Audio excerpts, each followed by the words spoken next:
the strongest style of pro wrestling podcast. I am your host, the living legend, Logan Hurston, and I'm of course joined by my co-host, the gimmick killer, Cooper Prater.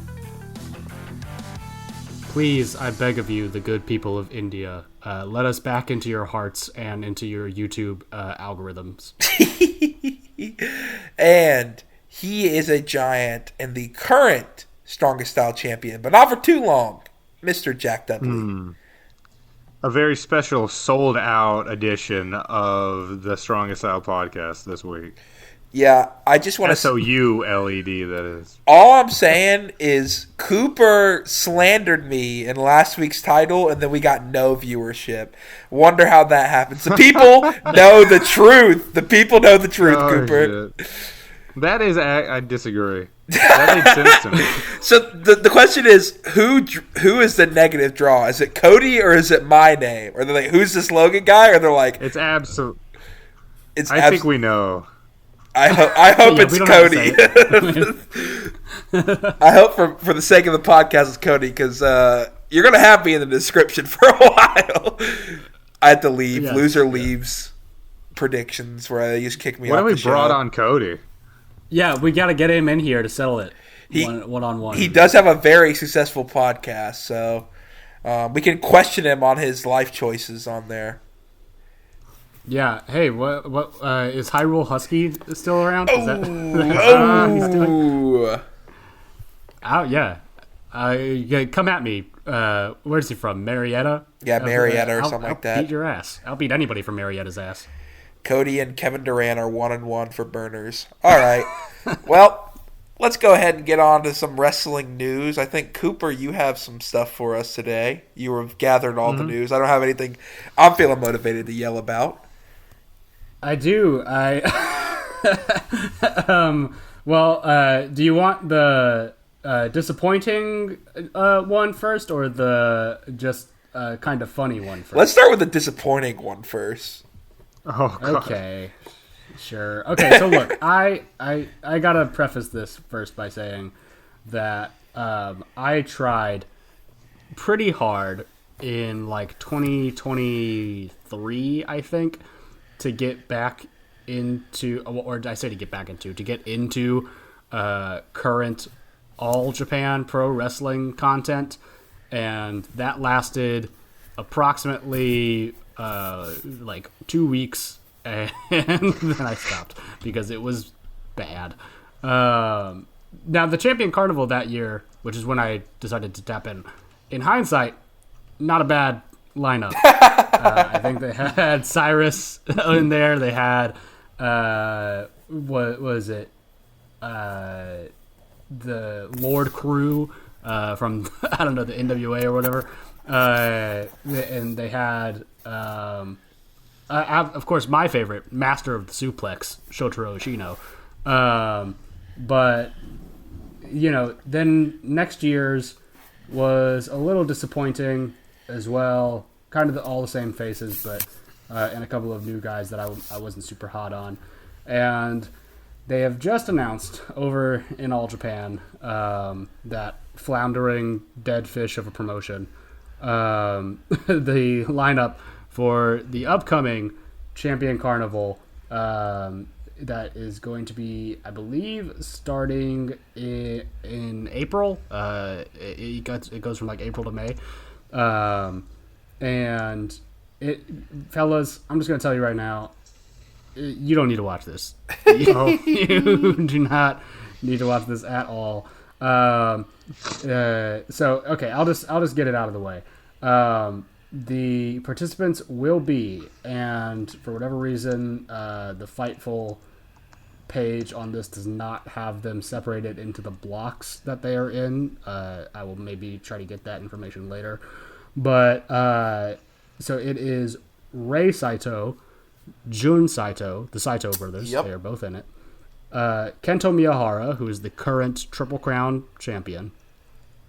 Go Shiozaki, the recently defected Pro Wrestling Noah wannabe ace that has decided to seek shelter in Japan.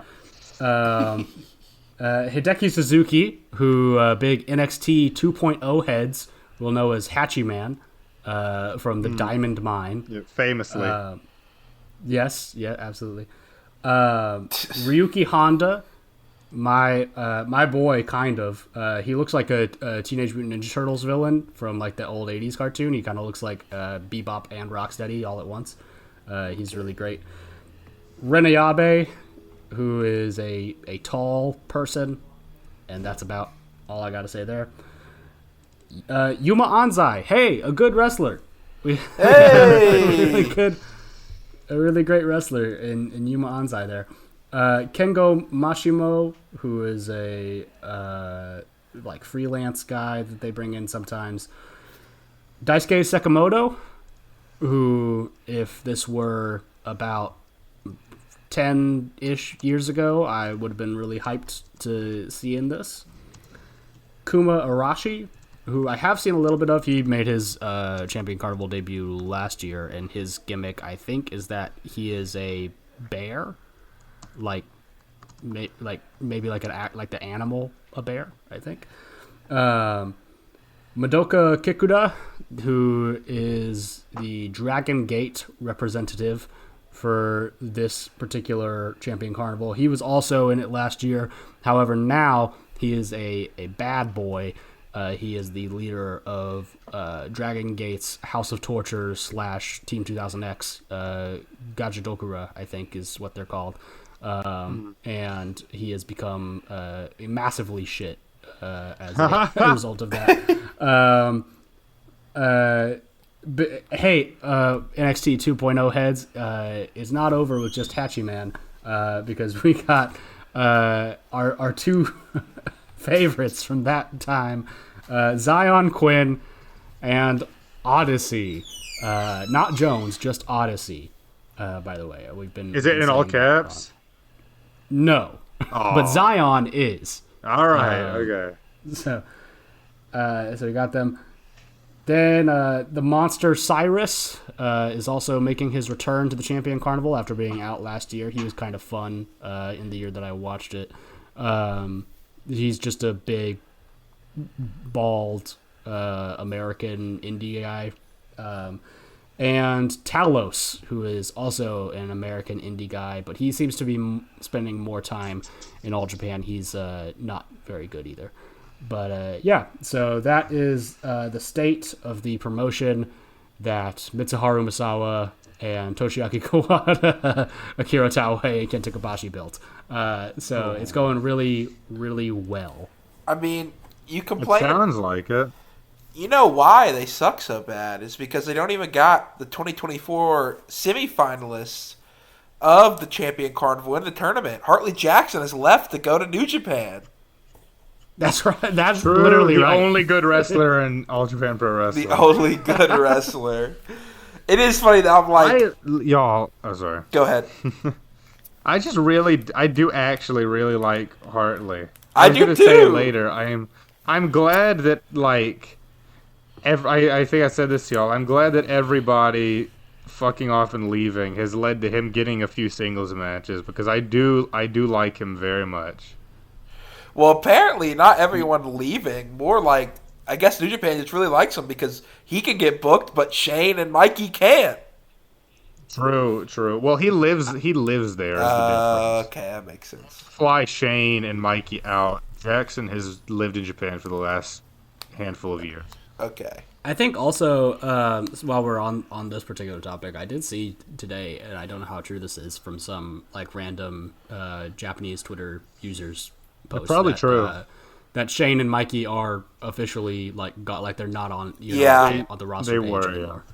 They were in fact taken off of the roster page. But from what I've heard from what Shane said in interviews is they've never like formally left. They just aren't getting. They're open to get booked. They just aren't getting booked. So I guess Japan doesn't want to pay for the plane fares. So probably something like that. Yeah. So sucks. The yen is in fact down. I can confirm. But yeah, so big congratulations to Hartley for dodging a bullet when it comes to his old stomping grounds of All Japan. He would be Triple Crown champ if he was there right now, probably. He probably would, actually. They would love to push him. Yeah. But yeah, I mean, it is kind of crazy how quickly things looked like they were going up and then swiftly came back down for them. You know, with the whole Nakajima stuff from 2023. But you know, maybe that'll teach you not to put your trust in the World Wrestling Federation and also a famously kind of weird dude as your champion. The monkey's paw is curling, Cooper. Oh, don't tell me. Now, this next bit of like just general wrestling news that we've got turned out today, not nearly as depressing as thinking about the state of the former number 2 promotion in Japan, but it is kind of funny just because of some of the results here. I would like to talk about the 2025 Wrestling Observer Newsletter Awards. Oh, brother. Ooh. Now, I am kind of interested to see have you guys seen any of the results from this? In passing, yes. Yeah. Sorry, go ahead, Jack. I don't really remember much. Me too. Like honest. I saw it, and I saw O'Shea Jackson Jr. complaining about it, and I said, "Oh, brother," and I moved on. So, yeah, that is kind of the crux of it. That just the stupidest people in the world are very mad about some of these. Bro, did you see that he was getting in an argument with Cameron Hootsuit, friend of the show? Oh man, that's funny. I did not even. Yeah, he was getting. Bro, much Ice Cube's kid was replying to Cameron. He was getting rage baited by Cameron. That's incredible. So I truly have no notes for that. Well, so I was gonna see if you guys could guess maybe some of the winners for these, because some of them are pretty out there, but all of which I think are at least to a certain degree warranted. So I will actually start from the bottom as they are listed on this Reddit thread that I have pulled up here, because I am not giving Uncle Dave and especially that rat bastard Brian Alvarez my money to get the print edition of the Wrestling Observer newsletter, but I will happily look at some Kind Strangers Reddit thread that posted the results. So for we're going to start down here at the bottom, which has a lot of the worst stuff on it. So for worst television show, that is NXT. Okay. Which I think is probably fair. I have not watched NXT in maybe 4 to 5 years. Well, it sounds right. As someone who pays just enough attention to everything else, I feel like TNA's got to be the real answer, though, right? Like, NXT's bad, but NXT TNA might get it next year. Yeah, it's true. NXT, like, actually, every once in a while will have, like, a very good match and stuff and have some... You know, they got Javon Evans and Oba and apparently the new Evolve wrestler that Dave thinks is, like, the female Osprey or something like that. Did you see... I don't know. What? You've never seen that? There's, like, some girl who's, like, Evolve champion or something that Dave is, like... It's almost broken his scale for how high he rates her. Oh, wait, I have seen this. What, like Kendall Gray? Yeah, something like that. Yeah. I haven't watched her, but like Dave is like head over heels for her. I've seen actually a lot of people kind of lose their minds over it. They're like she's like the new Kurt Angle or whatever. And I'm like, okay, I mean that might be true. I can't say one way or another. So hopefully she can leave and go mark her mess up. Yeah, fingers crossed. But yeah. I mean, probably if you're going off of AEW and WWE, yeah, probably NXT's the worst. But I would say, I don't know, SmackDown was pretty bad for a while there. So I don't know. Some people are saying Sean's best booker of the year, and they got the worst show. Did he get like higher than Triple H in Booker of the Year? I don't know. This results page that I'm on does not have like the following nominees, I guess. But anybody who has been claiming that Shawn Michaels is Booker of the Year also has other problems that I probably can't get into. But okay. NXT. I'm not gonna argue with anybody who thinks that NXT is the worst professional wrestling show on American television. Certainly. Next up, we've got worst gimmick, which went to heel John Cena. Oh no, no, that's probably true. That was terrible. I mean, it was pretty bad, but I didn't think it.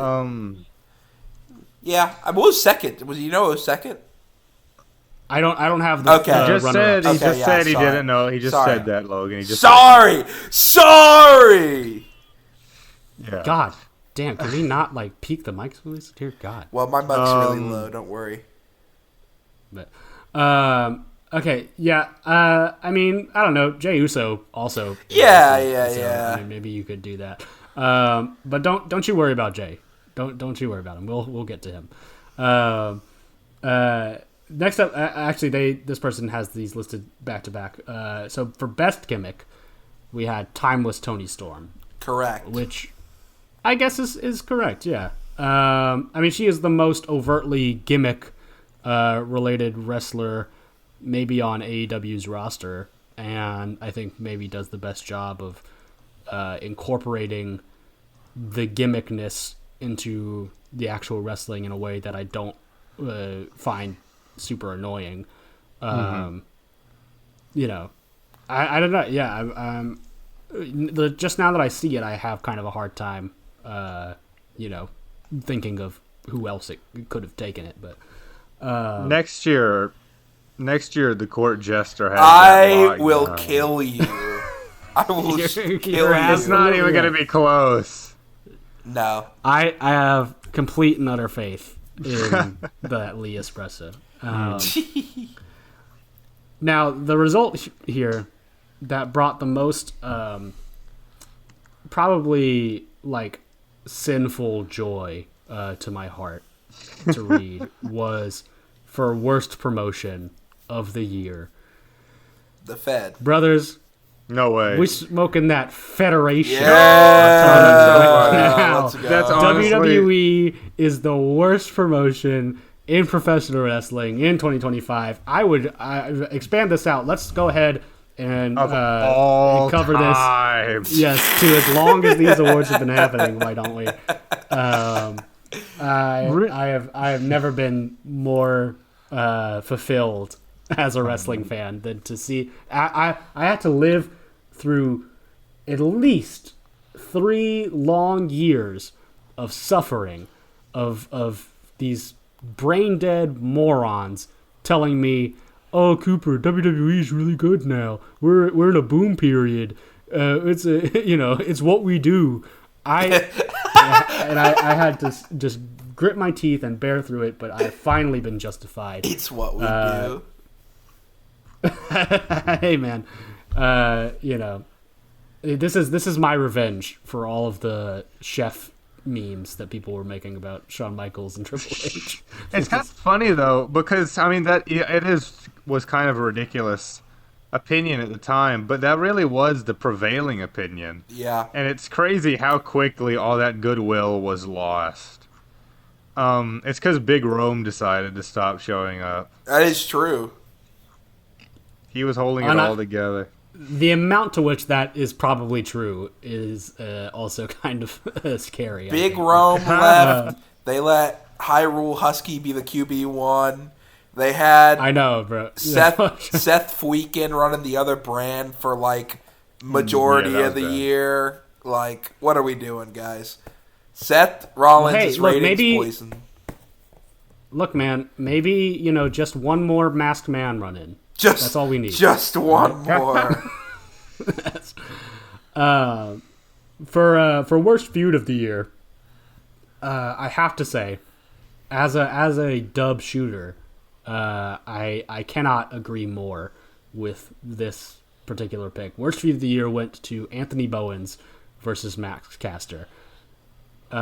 This was truly just dreadful television and it took up so much of my preferred show, Collision. Too. So, I am absolutely in favor of this one getting dunked on. Don't you worry.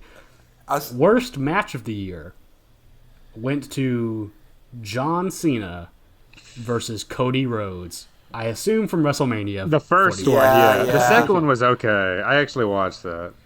The first one was really bad. One of the worst Mania main events in, like, I mean, there's been a lot of bad ones. That one was really bad, man. Cena, like, was just coming back, it felt like, and he could not fucking work. I mean, I was pissed. Even if the second one was fine, it still sucked because the match ended with them shaking hands and then Brock Lesnar returning. So, like, I totally blocked that out of my mind. Because I was like, I watched that main event too. I was like, I'll watch it. I got the Peacock. I was with my dad. It's like right after I moved back, and I just like completely rolled my eyes and turned off the TV as soon as I heard Brock's music hit. I was like, this sucks. Mm-hmm. I'm like, Cena actually put on a good match, and then we got to do this. All right. But yeah, it has to be the 41 or 41. We're on Mania 42 this year, right? Yes. Yeah. I believe that is correct. The precursor to Saudi Mania, where they can really finish the story.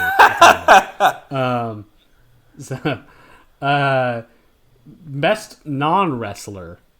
Now this, I am curious if it is just for managers or if they would expand this to include commentators, backstage interviewers, the like of that.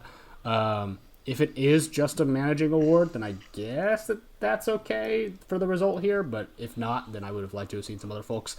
They gave this to Don Callis. Okay. Oh, well, no, I don't know about that one. I would go big. Yeah, but I do agree with what you said. Like, there's only so many good managers that even exist nowadays. Well, so fair enough. If Callis was ever going to win this award, it's going to be this year. I think the family has gone from like a get off my TV thing to like actually enjoyable. But I would be more accused to say Big Stoke personally as an AEW guy. But we ball. We'll take. Stoke didn't come back to TV until fairly late in the game too, so that might have affected his votes. Yeah, that's fair. I would have personally, if they were expanding this to non-managers as well, to just other folks involved on television, I think it would have been kind of funny if Bryan Danielson got it. Bryan Danielson wins everything. Yeah. That would be funny.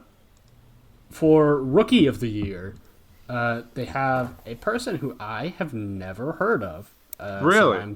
So somebody named Sari Yamaoka. Oh, no, this is one of the ones I saw. I don't know anything really about Sari. I just know that, like I said last time, like Joshi people are the most annoying, like, contrarian wrestling fandom in the world, and I saw a million people being like, thank God, like, the overhyped Senko only got second. And I was like, yeah, okay. Bro, I'm what? Sure that sums up, what I think of the Joshi. They just hate people that hate people over there. That's crazy. Yeah, I know. But she did get second, and we like Senka, even if we don't know who this woman is. We love Senka on this I think podcast. she's in Marvelous. She's in Marvelous. Let me see. No, she's in Marigold. I'm wrong. A Marigold rookie? Yes, got she's in a Marigold. Above Big Senka? I know. Burn She's this whole institution to the ground. She's a Marigold rookie trained by fucking Julia. There's no way. There's no way. This can't be true. I refuse to believe it. Oh, brother. Yeah, no way. Man. As someone who has Wrestle Universe, I've never wanted to watch Marigold. Like, I'm sorry. Like, there's a couple things that pique my You're not tapped into those Utami Hayashishita. Like, there's a couple things that pique my interest, but I'm like, I just don't want to watch anything that Rossi books. I'm sorry. It's so funny how, like... They don't even have Bozilla. What's the point? True.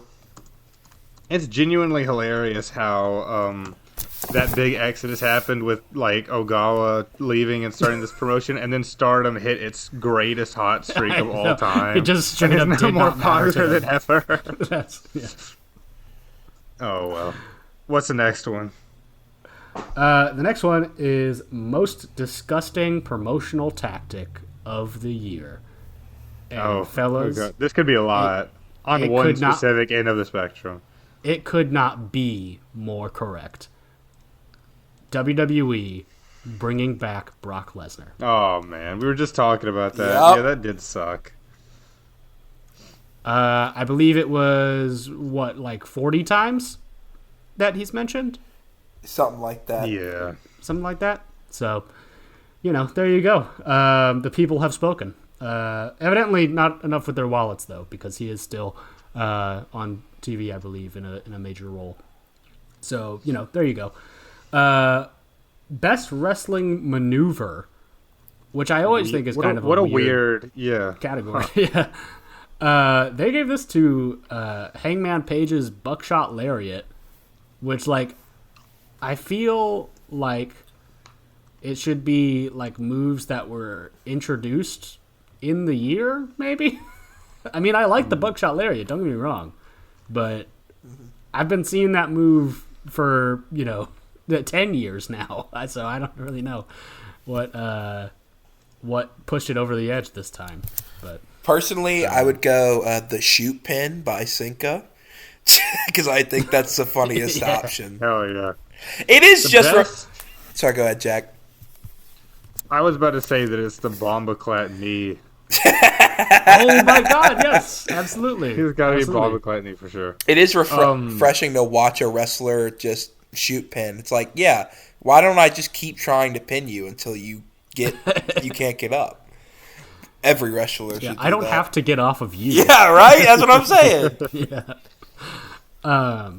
It would be nice too to see a shoot reaction to an Irish whip sometime, where just they stop running. Yeah, that'd be pretty. Yeah. What was the point? But yeah, I don't know. Selfishly, I would have liked maybe to see Mad Dog Connolly's everything with the dog collar. just that. I think the hanging off the back that Conley does, where he gets that'd be pretty sick. Absolutely. Worst major wrestling show went to WWE WrestlePalooza. Yeah. Which I believe was the aforementioned return of that guy that's mentioned 44 times. That was his first match where he squashed Cena, and then they never brought it up again. Yeah.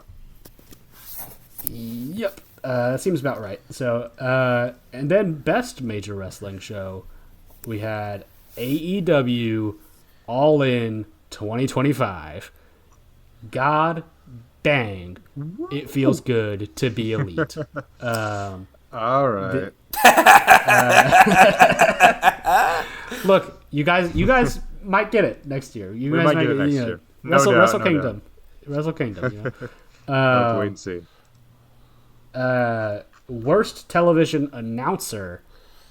I will admit I have not heard much from this person because I don't watch the show that they commentate on. But what bits I have heard lead me to suspect that this is the correct choice. Brothers, this went to Booker T.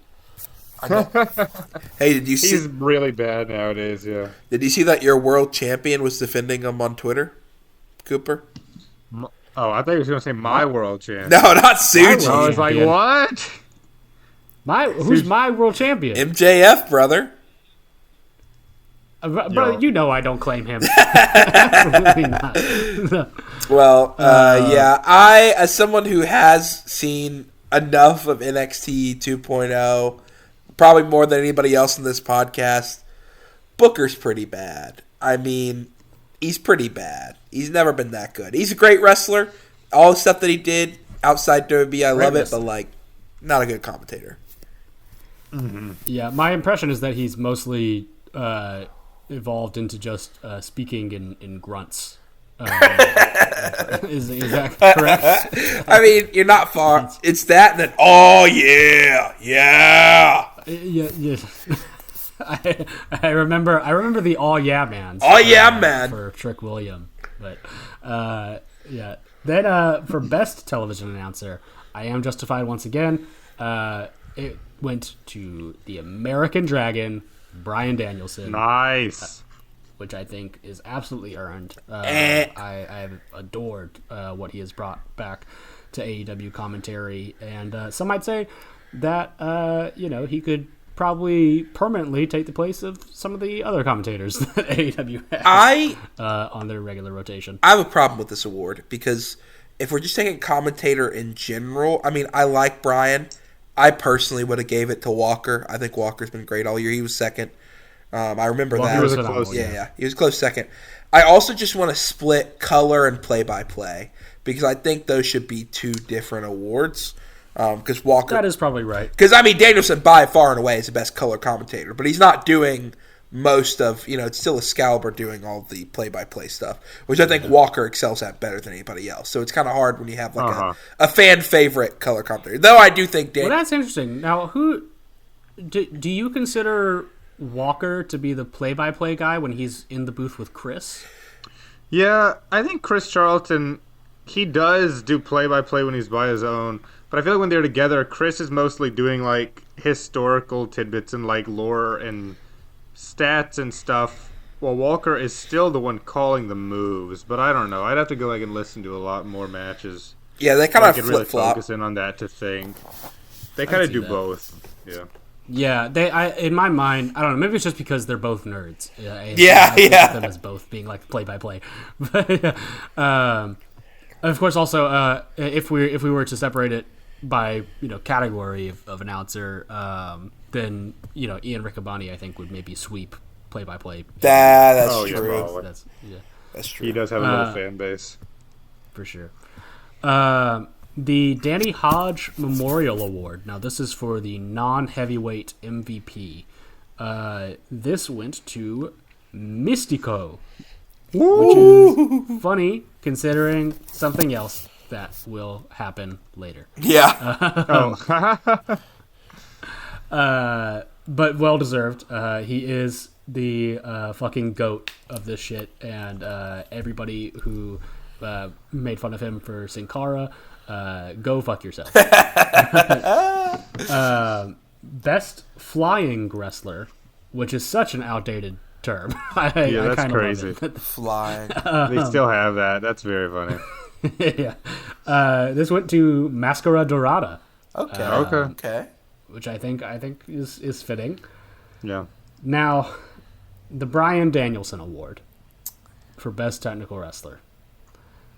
This, I feel like the joke has outstayed its welcome, boys. The only two men in history to have won this award are Bryan Danielson and Zack Sabre Jr. They need to rename it Zack Sabre Jr. I think last year or 2 years ago they hit the point where he had won it more than Danielson. Oh, well, in that case, yeah, definitely should. Yeah. Zack Sabre Jr. award. I know, but he won it again this year. So I mean, well deserved because nobody else even does that anymore except for like a few random dudes in like mid card position. No one is at a main event level doing that sort of style. Whoa. You aren't watching my beloved DDD Pro Wrestling when Shinya Aoki is shooting on everyone. He was a world champ for a while. I don't know if it was in 2025, but he was in 2024. You should tap into Shinya Aoki. Really? He's pretty sick. Yeah. No, he's pretty sick. Yeah. Hechicero too, Big Hetch. Yeah. Oh, yeah, of course, actually Hechicero. And a lot of the Yave guys in CMLL. Yeah. But not a lot in predominantly American and most of Japan do you see a lot of like straight up mat work. Like it to extensive at least. I mean, Zach, I can't think of a way you can do it better, but also it's like, all right, here's your award, buddy. You know, it's just like clocking in for him every year. Right. Yeah, just another day at the office, truly. I do take umbrage with this next one, the Bruiser or Brody Award for Best Brawler. Now, they gave this to Mox, which in other years I think absolutely makes sense. Definitely not here. For one, Mox has barely been a brawler in this most current iteration of the Death Riders gimmick. He mostly, if anything, he works a lot more technical now. And also, it doesn't help that, in my opinion, hands down, the best brawler in wrestling, not just for this year, but for the past couple of years, has always been Mad Dog Conley. This is a complete and utter snub of the Mad Dog, and I will not stand for it. Yeah, but do you think newsletter subscribers are watching true blue indies, brother? If not them, then who? They're like but not enough of them. The demographic for this. I think some of them, but not enough of them to vote. You know, like God, yeah, you're probably right. You know, there's only so many of us out here, Cooper. We're a dying breed. I suppose. Well, you know, if the indies keep giving us stuff like the Jersey J Cup, we might it might be for the best. But for most overrated, Jack, get ready. What's up? It's just him, Oos. It's Jay Uso. Yeah, that's great. But I don't think I think now he has fallen off so hard. I don't think many people even like the man, to be honest. I think we kind of won out. Even the Fed heads? Maybe I'm wrong. Maybe I've curated my timeline so well. I don't even know what people think anymore. I take such pride in that. Yeah, who knows? I do know that he won the fucking Rumble this year, technically, or this past year, technically. So that is fair just for that reason. Oh man. Yeah. Wow. Oh, I'm mad all over again. No, let's move on before I get kind of heated. That's actually that's rough. Most underrated went to my boy and yours, attorney at Raw, Frank Mortos. Yeah, there we go. There it is. Sorry, sweet. Then Feud of the Year they gave to Jon Moxley and Hangman Page in the lead up to All In, which I mean, I personally totally agree with. I think that was some of the best storytelling that AEW have maybe ever done. And the blow off to it was perfectly done as well, I thought. So, yeah, very well deserved for those two. Women's Wrestling MVP, they gave it to, I mean, kind of who else could you give it to but Saya Kamatani. Yep. So, the European MVP, they gave to Michael Oku. So, the Europe scene is so fucked, yeah. They still got a little ways to go. This is not the European scene of old, brothers. Which is a good thing with the amount of the amount of sex pests that were there. The amount of sex pests that were in that scene, but also the bad thing for the amount of there was some really good wrestlers in that scene, and there's not as much anymore. I will admit I've lightened up on Michael, but I also have not been watching very much of him lately. So I don't know. Maybe if I was more exposed to him, I would feel more strongly about this. I've never been an Oku hater. I've always liked him, but also like he's the MVP means something's gone wrong in that scene. No offense to the guy, but yeah, I don't know. I never felt like he had that hot of a year. You know, I'm saying, man, Luke Jacobs. He's right there. What are you guys doing over there? I would feel a lot better if it was Jacobs. Well, it'd be funny if they gave the European MVP to Manders for winning the WXW title and challenging. Oh my God, that would be hilarious. American supremacy. He has a case. He does for sure. I mean, he challenged for the Red Pro. I know that. So, you know. the U.S. and Canada MVP, which I guess makes about as much sense as anything. They gave this to Mox, which I totally get. He was my wrestler of the year overall, so I'm not going to argue with it. I'm sure some people, I don't know, might say, who would Fed fans say is the MVP? Cody?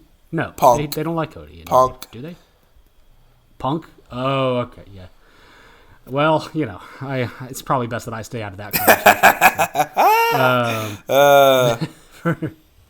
For the Mexican MVP, of course, once again, the god of Arena Mexico, MístiGOAT.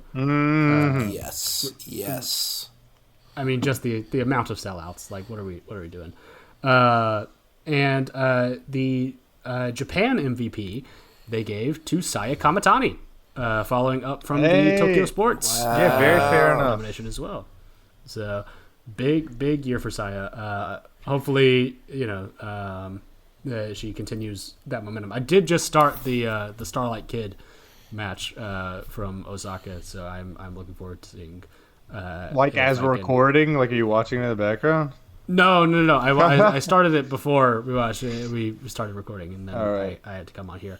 But very cool. Yeah. Now this is interesting because if you'll recall earlier in the rundown, John Cena was the recipient of the worst gimmick award. He was also the recipient of the worst match award with Cody Rhodes. Yes. He is also the recipient of the most charismatic award. Yeah. So I don't quite know what that's about, but I guess nostalgia's a hell of a drug, I suppose. So they were watching his movie interviews and thinking, man, this guy has charisma. They were watching Peacemaker season. Yeah, they were watching Peacemaker, brother. Oh, that's funny. Oh man. Most improved, which is a odd category to have still.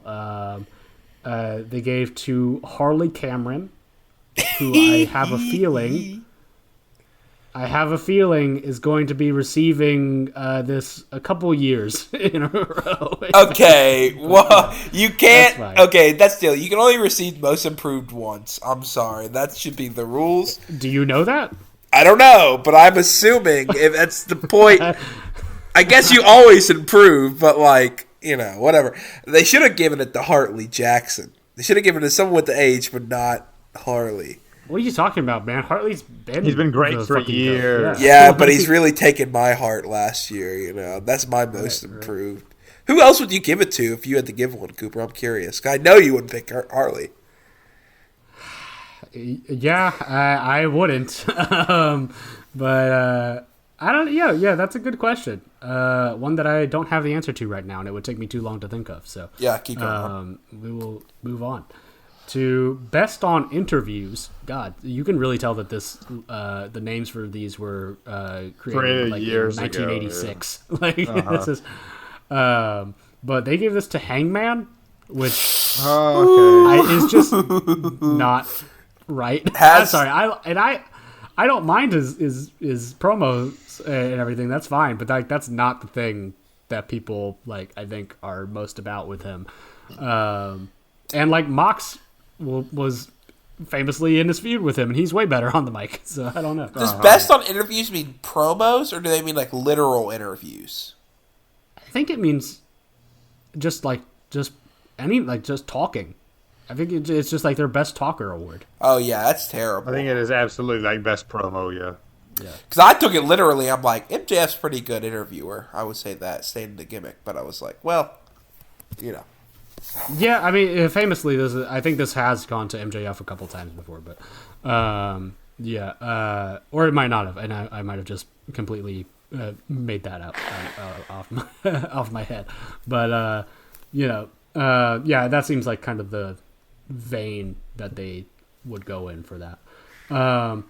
Best weekly TV show goes to, unfortunately, not my preferred AEW programming, but it is AEW. It is Dynamite. You know, I just got to say, Wrestling Observer newsletter subscribers, you got to collide. All right, trust me. Take the leap with me, please. AEW Rampage from the top rope, last minute entry, Rampage show of the year. Yes. It was very funny when I was going through my recordings and I had like all the wrestling shows and I saw Rampage and I'm like, man, leave the memories alone. What a terrible show you were, but also, we had some good times. It was not bad. You know, look, we were present for the I think second annual Rampage Rumble. Yeah. In Nashville, Tennessee. Oh, no, that was a good time, actually. Ishii came out while I was, like, not in my right mind a little bit. That's up there for my favorite memories when Ishii came out. And I'm like, Jack, and he just, like, it took him, like, 5 minutes to realize that he was in the ring. Everyone but me was inebriated in some form or fashion at that time of night. We had already watched a 2.5-hour wrestling show. The $20 Nashville beers had gotten to everybody. So I don't know what you're talking about. I never do such a thing. I was high on life that night. That's true. Yeah. You got high just a couple years before Yudo debuted. You were ahead of the fold. Exactly. Mm-hmm. In exactly the same way. Just a reminder, but we are absolutely all three of us running the Chicago G1 here in a few months. Just what? We are? I think absolutely. I'm doing it. Fuck. Okay, well, we'll be doing a live show from Chicago. I'll split cost. I'll split cost, but you gotta stake to it, brother, because ain't no way I'm going on my own dime. I'm sticking to it. We're gonna be one of the 2,000 people in the Sears Center that night. For the, you guys are in. I'm definitely. Man, we could have gone to Trenton, New Jersey, fellas. No, I don't want. Chance in hell. All right, so up next for Tag Team of the Year, they gave this to the Young Bucks. Brother. I mean, there's not...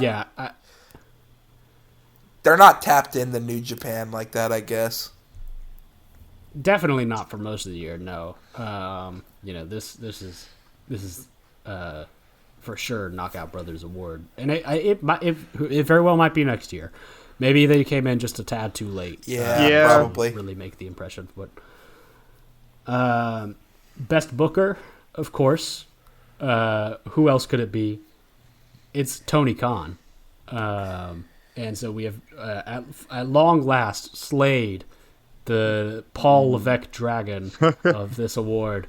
Had he been winning? Yeah. Yeah, he's won like for the past 3 years or something. 2 years, I think. Like that. Yeah.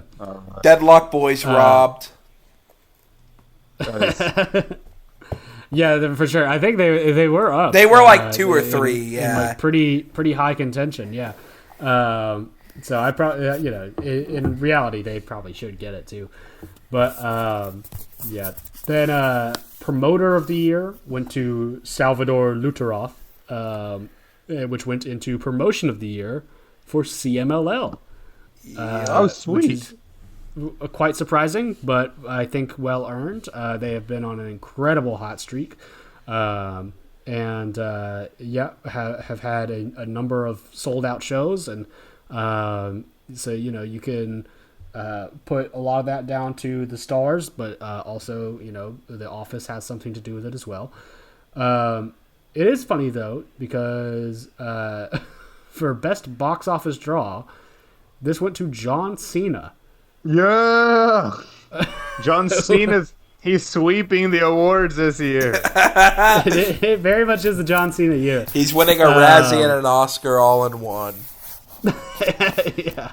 I mean, to be fair, not because it was his last year. Every place that he was coming to was selling out, so I get that, but not really particularly because of the work he did, but just because of his name value and knowing, so.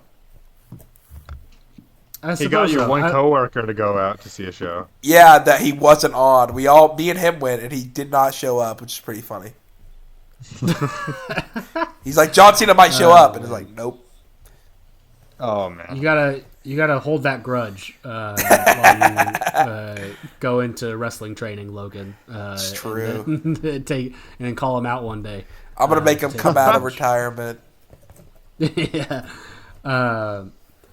So match of the year. This is very interesting.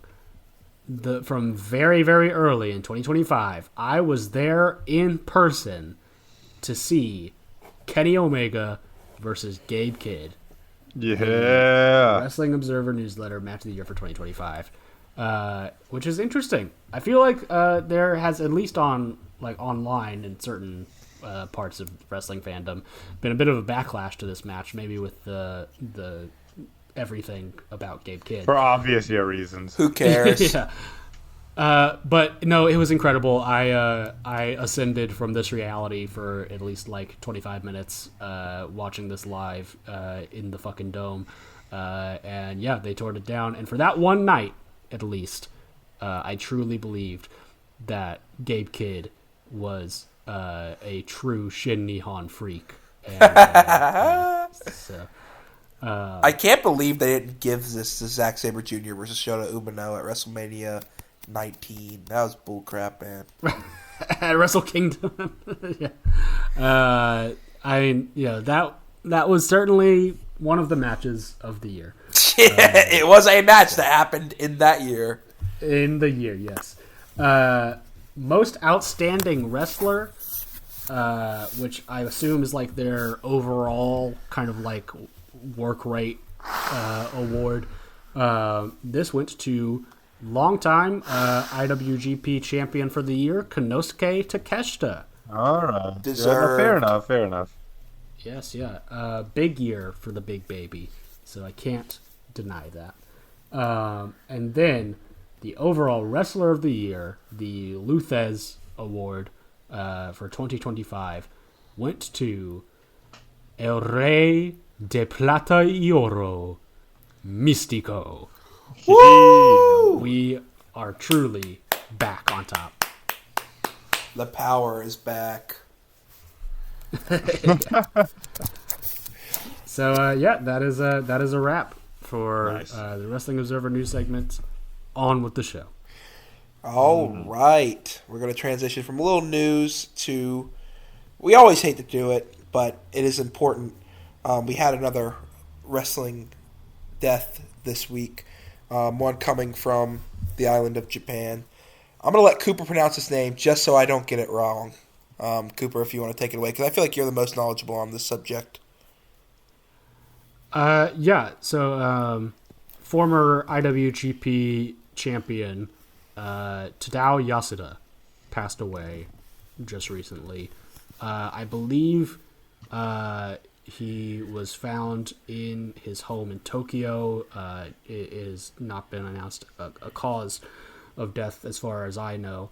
But yeah, one of the sort of pillars of Inokiism and the 2000s era of New Japan Pro Wrestling, had been involved in the company for a number of years before then, and involved in some pretty historic stuff. But definitely that particular time period of the early 2000s is what he's most known for. Kind of him, Kazuyuki Fujita, Bob Sapp, that kind of run of IWGP champions is sort of what people think of him for.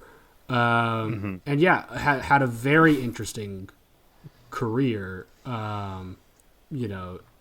Even if largely, I think is maybe not recognized as a particularly standout wrestler or anything, but just like looking at the path that he took to get to where he ended up getting to, I think is very interesting and worthy of study and recollection. So For sure.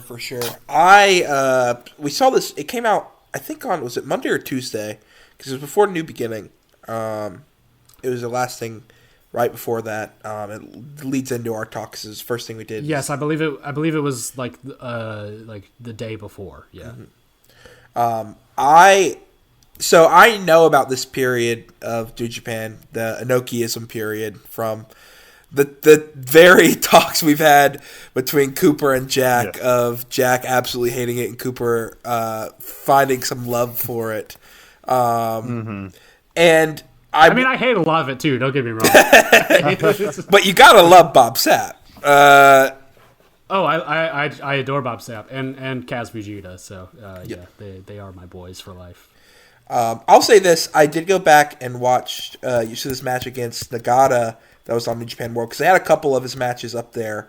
I think for free, just for anybody until the 19th. Yes. Yeah. And it kind of leads into the New Beginning, but I was like, I watched it right after finishing everything for the New Beginning, finishing the main event, and I was thinking like, well, the main event of New Beginning, it's not the best, not the worst. But then I watched the crowd reaction between this match, and I was like, maybe I'm wrong, because the crowd was firmly behind this grap fest between Nagata and Yasuda, to the point of like, it was sold out. Yeah, show that. I mean, it was sold out. I mean, that fever pitch. Like, I wish we could get more reactions of that, other than like the KOB nowadays. And I was like, maybe Jake Lee does suck. That was my thing of getting after watching this. I'm sorry to say, Jack, that was my reaction. Ooh, harsh. That's tough. We'll talk about it more later. We'll talk about it more later. I do want to prop up, Yasuda. I think it's cool. I mean, I have not watched a lot of his old stuff. He is a mid-carder in the 90s, had that short main event run in the 2000s because of the whole Inokiism thing.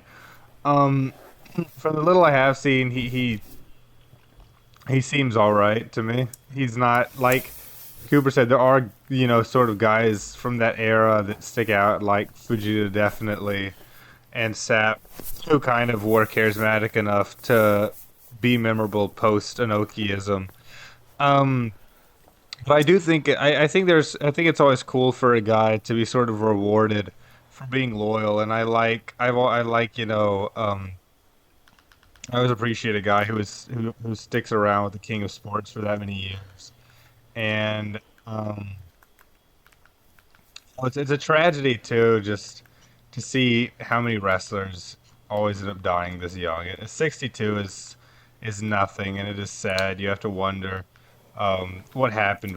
Not like in like a cryptic like it could have been some crazy circumstance. Just like these people do these awful things to their bodies all the time. The toll just is taken, and it results in things like this a lot of the time. It's sad to see. It's sad to hear. I do like Mackay Club. When we watched the little bits of Mackay Club, I think that was a cool fucking gimmick. And yes, I respect the man for being the leader. I respect him 100%. I too would worship Antonio Inoki like a god over in his presence 24/7. Yeah. It seems that his career ended a long time ago from what I'm reading here. Like 2011. He hasn't wrestled for a long time. I don't know if he's been in the public eye for a long time. Not very much in recent years, no. But yeah. What is interesting, kind of the point that I was trying to get across when I mentioned, the path that his career took. So he is very indicative of a lot of early New Japan wrestlers, in that his pathway into professional wrestling was through sumo. This is a very standard trajectory for pretty much any Japanese wrestler. It was either there was the sumo route or there was the judo route. Is where they pulled a lot of the young lions from, and we have countless examples of really great professional wrestling talent being pulled from sumo. Genichiro Tenryu, Akira Taue, Earthquake. The list goes on. It's a really great kind of foundation to have, and Tadao Yasuda had one of maybe the best sumo careers out of any of those guys. He actually made it into the top divisions and achieved the Komusubi rank, which is like 4 steps down from Yokozuna. That is cool. Yeah, he was very talented. I did manage to find sumo clips from that time when he was doing it, which is like mid '80s, are pretty tough to come by.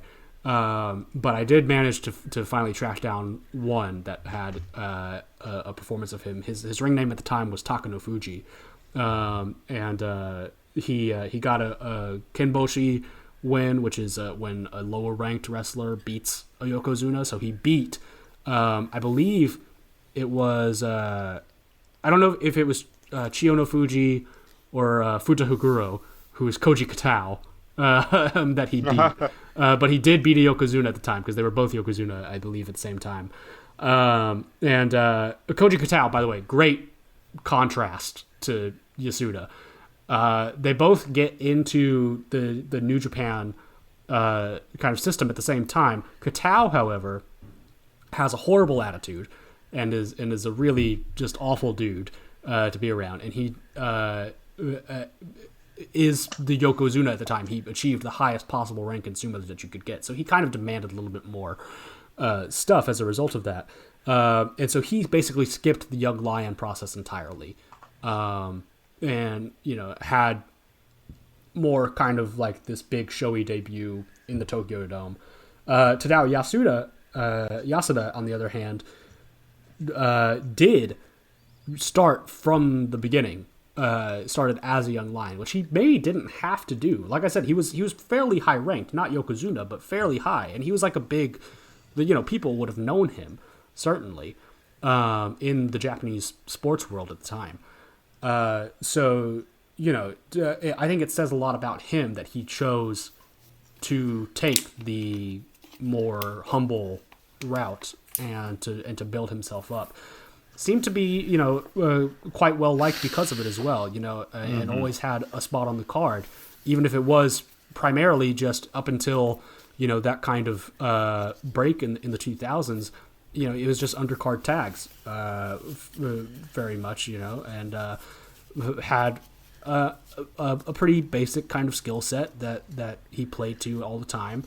And then, it isn't until this weird period where Antonio Inoki decides to take a chance on some of those undercard wrestlers and throw them into the deep waters of MMA, where he kind of very shockingly does quite well. Well, I say quite well. He only ever won 2 MMA fights, but the 2 that he won were big and shocking enough that he kind of got this huge groundswell of momentum. Like we said, the IWGP match that he got as a result of it was in a sold out Budokan. Like that. It was news at the time.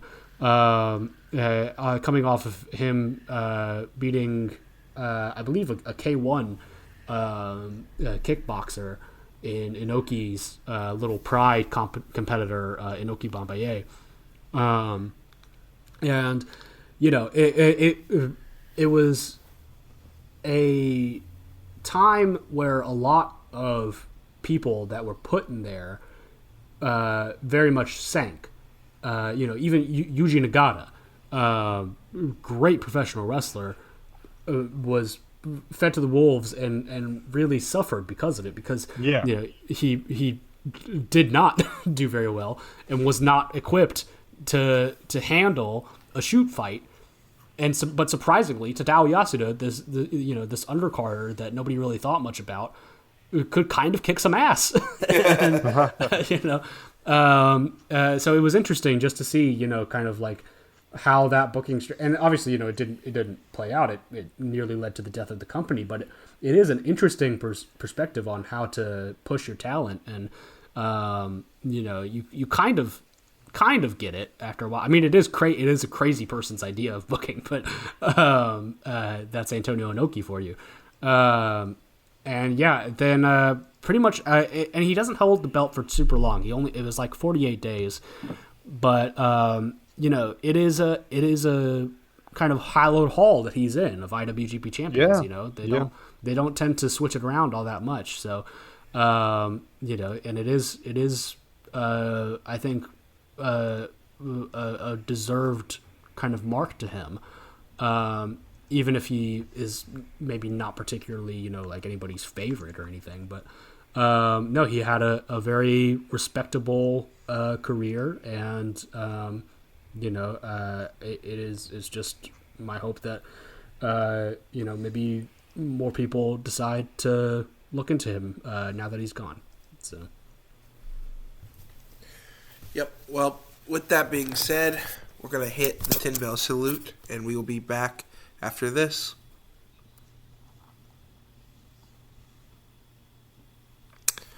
All right.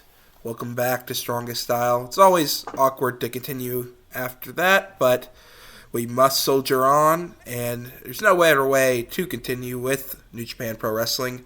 The New Beginning in Osaka happened this past Wednesday. Yes, it did. And our New Japan correspondent, Mr. Jack Dudley, is here to help break down and lead the way. I did watch everything but the pre-show tag, so I'm locked in. Okay, I think we can all join in then. This is the New Beginning is really one of the bigger shows. It's the first, you know, not pay-per-view, the first big event after Wrestle Kingdom. So a lot of people that were interested in Wrestle Kingdom will keep on watching for this, and then they will get confused by the New Japan Cup setup and leave.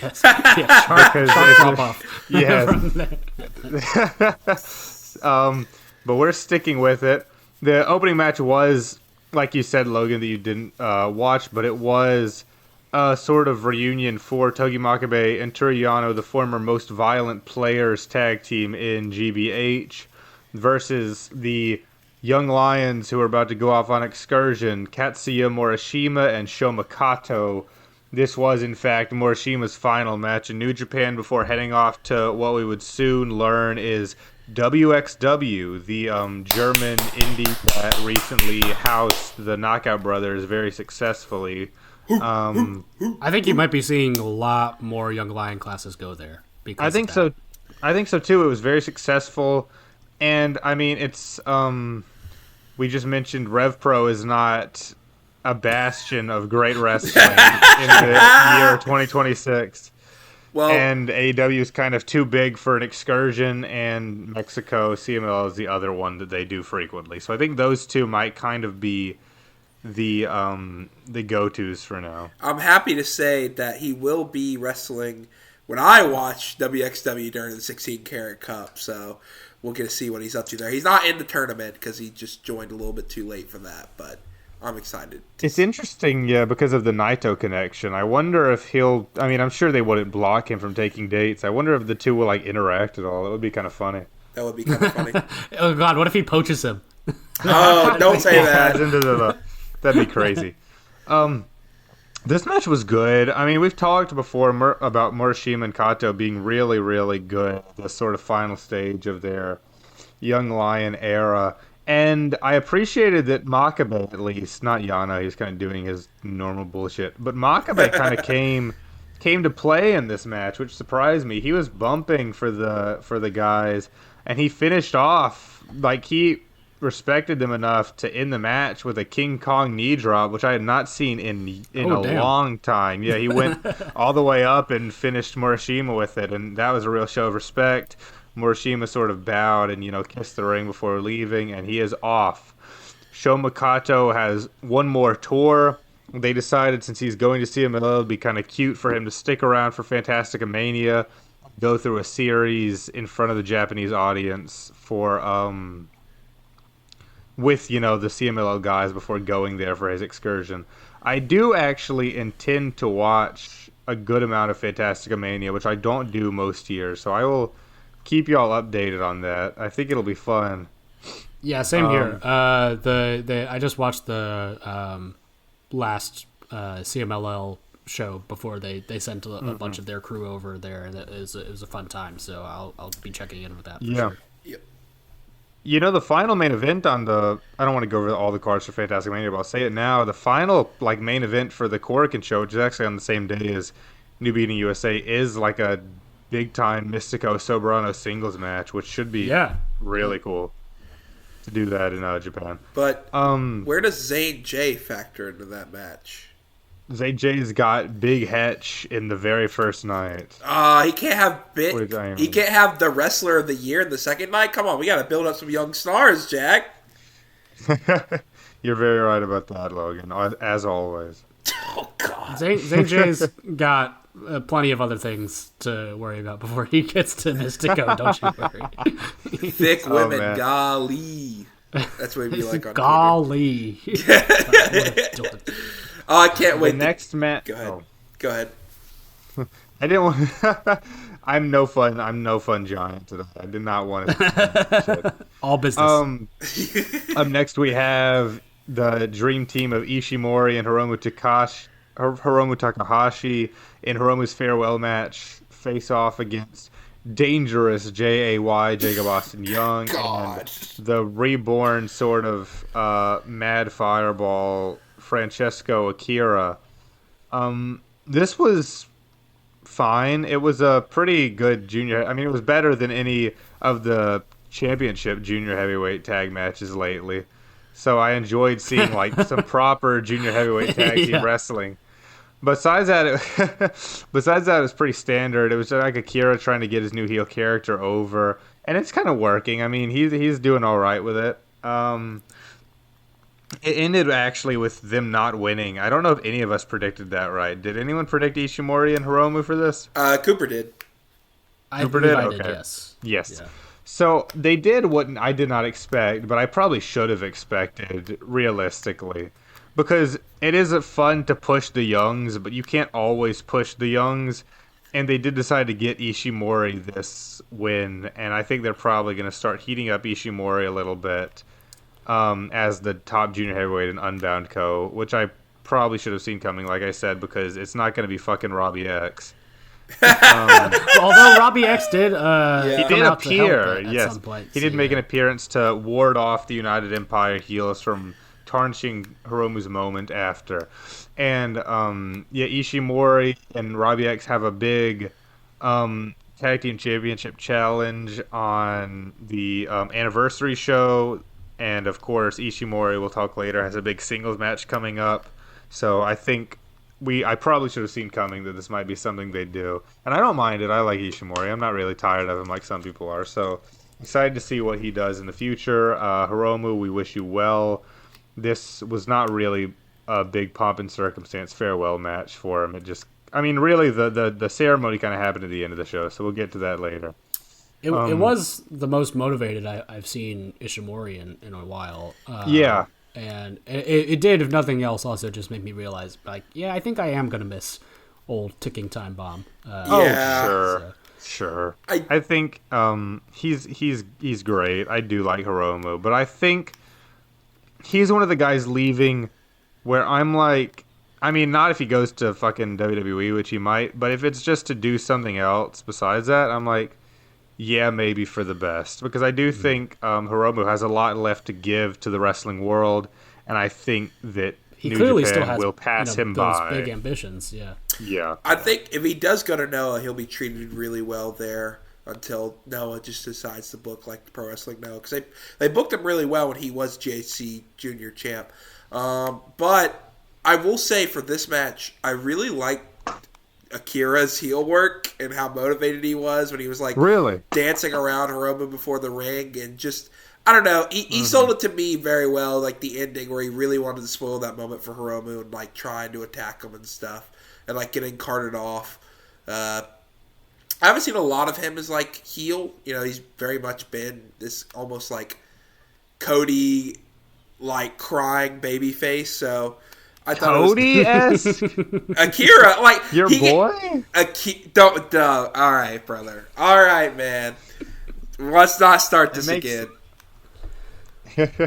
But it was interesting to see him work more heel stuff. I know he's been here for a while, but this is the first like big match I've seen with him, especially because he has the dangerous JAY tagging with them, and I'm like, brother, it's a joke. But I do not care about this guy. I think Zane J is better than him already.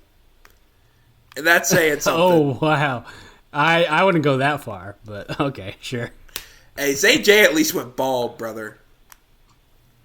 I like Young. He seems nice. I mean, I'm sure. Yeah, I'm sure he's a great fellow, but there's like a certain point where I'm like, how are all these guys getting in my beloved New Japan Pro Wrestling? How are these guys like making it here? You know what I'm saying? Like, where did Young come from? Is he's an American, right? Yes. Is he from LA? No, listen. So I don't know where Jacob Austin Young has a weird career trajectory. You know, you want to know, actually, you're going to think this is funny, both of y'all. I don't know. Well, Cooper might know this. You want to know the first time I heard of Jacob Austin Young? Yes. He was in Oriental Wrestling Entertainment back in, oh, my God. Yeah. So he has been touring. He's been touring East Asia for some time. But he did, I think, he did also do some strong stuff, too. So I'm not really sure. I guess he must have been just one of those indie guys that they picked up for the strong tapings and stuff. Okay. Yeah. That just they liked working with. So. Yeah. I think that's the best way you can describe it. Cage Match also says I had no idea. Yeah, he did he was in OWE. He did a gimmick where he was like a millennial coffee lover, and his name was J Cafe. I remember that so clearly. Oh my god! I gotta watch that. Okay, I'm gonna send it to y'all. It was good shit. We don't have Revolution before the next podcast. I can't believe I've not. We are doing the J Cafe retrospective next pod. You have to send me this, and we're gonna at least watch one match and talk about it for the next one. Okay, I've got to find one because that shit is hard to come across. Yes. It also says that he was in Cage Match says he was in Future Stars of Wrestling. Isn't that where MJF did his shit? Or no? For a little bit. Yeah. MJF was all around, so. Okay. Anyways, we'll move on. Next match was another UE versus Unbound Co. tag match, this time with the heavyweights. It was the War Dragons against Logan's dad, please pardon your ears, but a team that my friends on the JCast have decided to start calling the Holy Seaman Army, and I like that. I like that terminology. I want to keep using it on the show. I'll say this: as we have quote unquote said, the leader of NoFap had a very. I love Hanare's theme, and I was very happy to hear it once again. It reminded me, I'm like, wow, New Japan has the best themes going right now. Mm-hmm. Right. Yeah, shout out Alien Weaponry over there. Those guys rock. Yeah. Oh, yeah. Big time. This match was pretty good. It was, just like a bit of a quick barn burner for them. I think both these teams kind of know what they're about, except I'm pretty over the ruler of the fiefdoms at this point. I think the man could not possibly be more checked out of wrestling. Man. I like him in theory, but never in practice, and I'm having to come to terms with that. The match. Sorry. Funny that you said it. You know who I love in practice and not in theory? Drilla? The War Dragons. The War Dragons. Yeah. Oh my god. I love them so much. They're great. They're such chuds. They really are. They are the chud team. And they are like the classic example of being in a tag team dynamic, sort of hiding both of their flaws. And I think they work really well together. Yeah. They can both sit out of the harder parts of wrestling and do fun bomb fests. And it's exciting. And I do like them. After the they won with their sort of made in Japan tag team finisher where they both do it or whatever. What do they call it? It's a made in Japan and a Drilla Killer, isn't it? No. Oh no, you're right. They used to just do an assisted Birmingham. I'm pretty sure they just did the assisted made in Japan for the finish for this one. He hit the Drilla Killer on Okan that knocked him out, and then they just hit the. They just did that after. Yeah, okay. And then they hit the assisted made in Japan on Hanare, who was the legal participant. What is it? Is it just called War Dragons? Is that what it's called? I forget because the KOB's finisher is just called KOB. But On the website, on the official New Japan website that is not down anymore like it was for the entire year of 2024, it says match time 9 minutes 24 seconds with the War Dragon. yeah, it is I just think you're right, the but- War Dragon, if I remember correctly. I'm gonna hit that Drilla right. Yeah. Go ahead. No, I was gonna finish it up with the promo after. If you want to talk about the match, I want you to talk about the match. Yeah, I mean, again, I've been a pretty big fan of these two as a tag team. I like Drilla in practice, I love the Drilla Killer. Like, he has a great look. Not the biggest fan of his matches. I love Shingo, but, we all have goats who are very problematic, and Shingo's one of those. I'm just very excited for the eventual match with the KOB. I am sad that Hanare loses his first big match back, but I guess Okan's checked out, and even though the man almost died for the company, that doesn't guarantee good booking. But we ball anyways. They'll thrust Hanare back into the Never stuff, and he'll be just fine. Don't you worry about it. Yeah, but instead of wrestling cool Aaron Wolf, he has to wrestle Ren Narita now, brother. We'll get to that. Yeah, hell yeah. Hey, I was trying to stay positive. Well, you just wait, brother. If you think you have a rant, you're about to get one. Go ahead, Jack. Yeah, so Drilla after the show, or after the match, Drilla took to the mic. He got real sullen, sort of talking about how much New Japan has meant to him these past few years, how much this stint with them has changed him, and he's building it up, obviously, like making people think that he's going to be one of the departures. And then he just says that that's why he's staying and has signed another contract with New Japan Pro Wrestling. The crowd kind of goes wild. The me at home was kind of like, great. I do like Drilla. I like the War Dragons, and I do think they're going to have a great run this year. But, he's not one of the ones I was like super upset about the possibility of him leaving. I think we all agree that he was the one that we kind of expected would stay because he has, more stock to build up over there. But I'm happy about it, and the crowd was clearly happy about it. It was funny. Shingo was very taken aback. Yeah. Yeah. I'm pretty happy. I like these two as a team. Yeah. I'm happy with these two as a team, and I'm happy that some guys are at least staying to develop a little bit more and not trying to leave a little early. Because you say that, but Drilla definitely could have left for WWE. I wouldn't be shocked if with the way the NXT... He is very NXT coded, I will say. With the way the NXT men's division is right now, they're stockpiling up, and he could have definitely gone over there. Bro is posting a picture of him in NXT UK gear. You think he can't make it to WWE? Well, he knew. The thing is, you know why he stayed? He knew he wasn't going to hit the Drilla in WWE. There's no way they'd let him hit that. He had to change his whole theme song. They would not let him hit that Drilla right. That's for sure.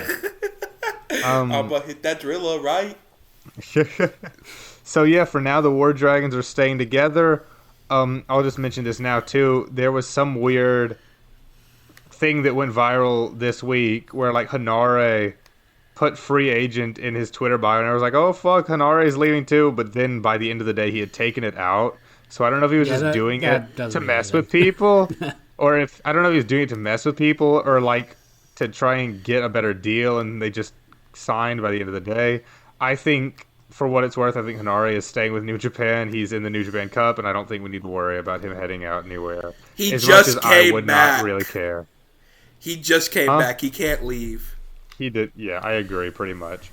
Next, we had the Never Openweight 6-Man Tag Team Championship match. The Bishamon Tin team versus the TMDK team, Jag and Oiwa and Zack Sabre Jr. I think, actually, this was my second favorite match of the night. This was fucking awesome. This was super fun. This was this was great. Yeah. It was just a bunch of, signature moves, a bunch of great spots. It's exactly what the Never Openweight 6-man titles should be. Just a big, fun, sort of chaotic match. And I think it's I picked, Bishamon Tin for this match, if I remember correctly. And I am glad that they won. I liked the match. Anyone else have anything to say about it? I just liked it. I liked the shit that they did in it, and that's about it. I mean, I thought it was pretty good. Yeah. I think commentary put over well how much this like means for TMDK, and like really like, you know, the never 6-man titles has been the most of all of the New Japan titles, title fodder stuff, like nobody cares. But like this is the first time I've like actively cared about them in a while because of these two teams. And again, like I wouldn't think, you know, originally I was never a big Hartley Jackson guy, but I'm like the way they put over how much it means for him to hold a title, being Roy's first title, you know, and like continuing that Goto and Zach feud really elevated this match and makes me really excited for hopefully an actual good reign with the Never 6-mans. Maybe we'll see how long that lasts. And now we gotta pull Jackson all the. He's got to win the cup this year. Yes, we gotta pull him all the way. He's got to buy, brother. There you go. I don't know that I give a shit about the belts still necessarily, but I will say I think it is promising if they keep going in this direction of, you know, unified teams and just giving the matches even the slightest bit of heat to them. I mean, that the single series in the Road Twos was I think truly a really great idea from them to build this even a little bit. You know, and man, Oiwa, if I were in charge of this promotion, this guy would be up there with Tsuji like yesterday. Yeah. But I understand. I guess they still want to give him a little bit more time. But you know, he doesn't need much. I'll tell you that right now. No, he's amazing. And I'm gonna say this: I don't even know if championships like the Never Openweight 6-man championship exists to be cared about. Is that that fair to say? I think so. Like for the longest time, they were just like who's the best faction title, which like I think was worked fine, you know. Yeah. But yeah, just get it's your little party match. Belt, so. I agree. And I agree with what y'all said about Bolton. I really am ready for him to sort of break through. I think he is kind of all put together. And really, he's who I would like to see win the cup, but I don't think that's going to happen. Anyways, we can move on now. Up next, we had the IWGP Global Heavyweight Championship #1 contenders match. Gabe Kidd straight out of the dojo versus Andrade El Idolo. I liked this one. I don't think it was anything amazing, but Andrade is, of course, one of the coolest fucking wrestlers in the world, and he brought that to this show, definitely. It's just Kid who kind of seemed a little unmotivated, and we all clown a Kid a lot, but I do hate to see him like this. I like to see him kind of in his element, but tonight he seemed kind of frustrated and not giving his all. Yeah, I mean, the New Year's Dash interaction with them felt quite heated, but you know, part of it is just they were both, I think, just gone too long to really, you know, get a good amount of that heat back for this. So, you know, it was good. It's just, you know, the match in my head is better, I think. Yeah, right. I agree with that. Two. And yeah, I mean, Andrade, I think, works really well in a New Japan setting. The crowd really like him because, you know, they have eyes. But you know, if he's gonna be this distant, then I kind of struggle to see any potential other role that I would like for him to fill in the company. You know, like I don't know if I particularly want to see like a G1 run from him or anything like that, you know. Even though they could do it, but like, you know, I would prefer, and I understand how unrealistic it is with, you know, his AEW commitments too, but like I want people to be there, you know. So I agree. More than ever, I agree, and I'm happy with the the Andrade title match that's about to happen. I think it's a really cool Yeah, idea. perfect main event for your America shows. Yeah. Yeah, but overall, I pretty much agree with you. I mean, Andrade's fucking great. We all know he's great, but I am tired of the guys coming in like that, like for just the big shows. I was even getting tired of Finley doing it for a little bit there, and Finley's great. But I mean, not everyone's going to do every tour. That's ridiculous. Not even the regulars that live there do that. But you do want to see some commitment from people. Yeah. You Yeah. really do Unless you're because the like big you said, baby. yeah, maybe, maybe. But I just, it is like it does make it hard to make these matches feel as heated as they could be. That's just a fact. And they did suffer that in this one. For sure. It's more than just, storyline building too. Like preview tags, the system partially exists, so that they can kind of work on the match during matches and get a feel for each other and practice spots that they're going to sort of perfect later on. It exists for a reason to supplement the final result. And when you don't get that, you do kind of lead to these guys who haven't been in the ring with each other before, or haven't, except for that one match back at New Year Dash, and kind of don't have each other as like the first thing on their mind, and the match just ends up feeling like a bit of an afterthought. Yeah. It sucked. But it wasn't bad. It wasn't terrible. It wasn't bad by any means, but with these two type of guys, the caliber, especially with I feel like Gabe came out pretty fired up with his crowd entrance and stuff like that, and wearing the Young Lion gear, but I just feel like never really got out of much of the second gear. But I'm glad Andrade won, and I actually think the New Beginning in Trenton, New Jersey match for the global title is going to be very good. So. Oh, I'm super excited about it, actually.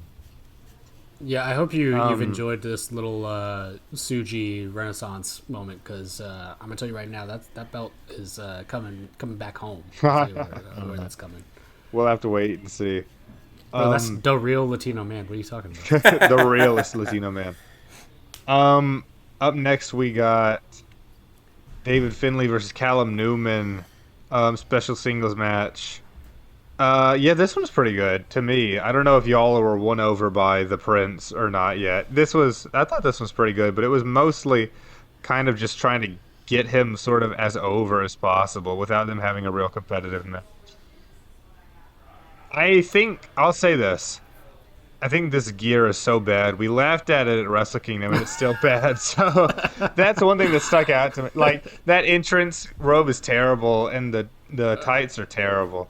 But I think he's a pretty solid wrestler. I like him. Okay. Are y'all about to just shit on him? Go ahead, Cooper. Go ahead, Cooper. This is we gotta stop with this. No. Cut it. Cut this Prince nonsense, please. He is like no one has ever been more about to win the New Japan Cup than Newman is. Oh, right. Brother! Yeah, I didn't quite think about it. Okay, so look, I was pretty tuned out of New Japan when most of this heel character stuff was developing for him. Obviously, you on this podcast during this time did a lot of work in trying to make that sound interesting, and I'm sure that it was. But I something's not clicking with him. I think, and maybe it's just that he's still very young, and I just don't like he looks so young, and he just doesn't have. I don't think he really has much gravitas to him to realistically lead a faction at all, and much less be seen as kind of the second biggest heel in the company maybe, but and also it just doesn't help. I find his in-ring really try hard in a way that is reminiscent of, the comparisons speak for themselves, very early Osprey. You know, like it's. I've seen some people try to specifically like I listen to the Voices Wrestling flagship podcast and those guys are very high on Cal Newman and one of the hosts there specifically brings up this point all the time when talking about it. Is like when you look at how far along that Cal Newman now is farther along than Will Ospreay was at his age, and like maybe that's true, but I feel like his instincts are worse than Ospreay's were at this time. You know, I feel like even by this time, Ospreay was like trying to find like just more interesting things to do psychologically. You know, he's trying to vary his game up. You know, maybe trying out some more power stuff or submission stuff, or you know, he was kind of throwing everything at the wall and seeing what stuck. And Callum, I think is, I don't know. I just look at him and I see everything. I see everything wrong with the current European scene, really, which is maybe unfair because he hasn't been there forever. He's mostly been in Japan doing this stuff, but yeah, I don't see it. I mean, I sent you guys that tweet. It was like the Prince of Pace is a hilarious nickname considering that everything he does looks so slow. It's another thing. So yeah, and also maybe it's just that he looks like our friend Alex. Like that's maybe he does. Maybe it is that he looks like Alex. That doesn't help. Yeah, definitely. He looks a lot like him. Logan, I'm sorry. I don't want to be the only one to shit on him. Logan. Oh, don't worry. So two things. Yeah, the gear sucks. Looks like complete indie fodder gear, like absolute garbage. I don't mind the jacket. His hair's bad. Yeah, his hair's bad. He's got to get different hair. I don't mind the jacket, but the tights are atrocious. Second off, and I will say this, I do like the way commentary's putting him over. He's so young that, like, you know, again, he's better than, you know, the selling that the whole better than Ospreay and stuff after this age. He's only like 23, which then I hear that and that pisses me off. Because I'm like, how does this guy, like, how good is Will Ospreay's Japanese politics that he can get over this guy who was like nothing in Rev Pro, if I remember. I never remember even hearing about this guy in Rev Pro other than like when he wrestled Will, to like be this, you know, like in such a spot in New Japan at this age. Yeah. I think the guy is not bad. I actually don't hate him as much as Cooper has. I think the match was whatever. I think he did some stuff well, but I think he has like no pacing, and I think the whole finish, he just squashed Finlay. Finlay has to be out the door because like, I know Finlay got no offense in here, and that pissed me way off. Yeah. Finlay definitely gave a lot to. I mean, he's leaving. He's leaving more than anyone's ever been leaving because, I mean, he gave his everything to making Callum look like just that guy, like his replacement. I mean, he basically 100%. Just like not only beat him up and beat him, but like definitively, like Finlay had no chance. He just kept styling on him at the end in like a super slow way. Yeah. It was almost to the point where it was like not believable for it to happen that quickly for a guy like Finlay. And that did piss me off, but I think that's just the result of like it having to happen on this show and the placement on the card more than anything. I guess, but like, you know, still, I think the way I couldn't think they could have beat him without having him to hit 20 different moves and two, whatever his finisher is, the katana or whatever. His finishing move is the Princess Curse, which is Bloody Sunday. That other move he does is that dog shit Excalibur. Excalibur, that's what it is. That one sucks. Which even that I can admit is a terrible, terrible move. Excalibur sucks. The name, the Princess Curse, sucks. I did like the Zane J. David Finlay interaction where he went, "Get off my boy! Hey, get off my boy!" Yeah. And then Finlay just like decked him and threw him into the guardrail and got him out for the rest of the match. I thought that was awesome. Zane J is the shadow leader of United Empire. Yeah. I actually appreciate his like dumb idiot gimmick a little bit because he's just running Gabe Kidd stuff and it's kind of funny. But like the best parts of Kidd whenever he first debuted. But yeah, I don't mind Callum, and like I'm glad they're developing young guys, but like I'd rather develop like they should be given like anybody else, like Yuya this spot. They should be giving not necessarily a heel, but like you look at these other guys who are just way better, more charismatic, more connection with the crowd, and then you got this guy who's not even like he didn't even go through the Young Lion system. Did he officially? He never shaved his hair. No, he never was a Young Lion. Yeah, it's just kind of lame, especially for how young he is. It's like all right, and I feel like partially it was just they kind of with the whole Cobb situation were kind of forced to give him like whoever else were you gonna go for the Yui at that point to give him the title match, but like still, I just think Yui as a whole right now is just floundering and. It sucks. What? I mean, other than no way. Look, you got and when you look at it on paper, right? You got Okan, who's completely checked out because he knows he's never going to get anything on the card anymore.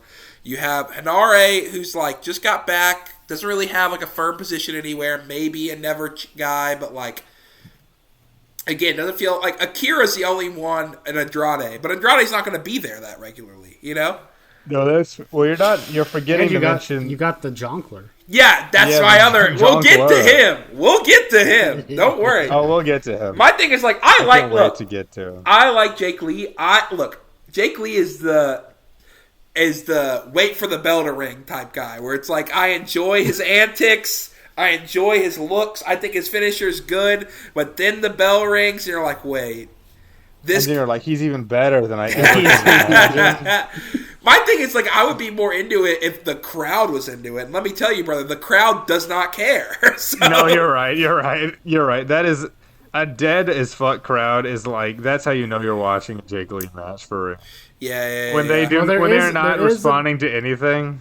There is another match before we get there. Oh, no, don't worry. There's actually two more matches, and I want to mention before we get there, when Logan was speaking about former Young Lions who are more talented and need to be pushed 20 times as hard as Cal Newman is right now, he was referring to this man in this match, sold out Rin Narita, the new leader of the House of Torture. The new never openweight champion, just like I predicted. Jack, you're going to reap what you sow, buddy, because I forgot this match happened. This is the one that pissed me off the most. This is the one. Okay, let me tell you. I have been on my Instagram watching young Russian judo athletes just absolutely demolish each other for fun on Instagram, and I'm like, this is so beast. By the way, while I'm saying this, Cooper has left the room.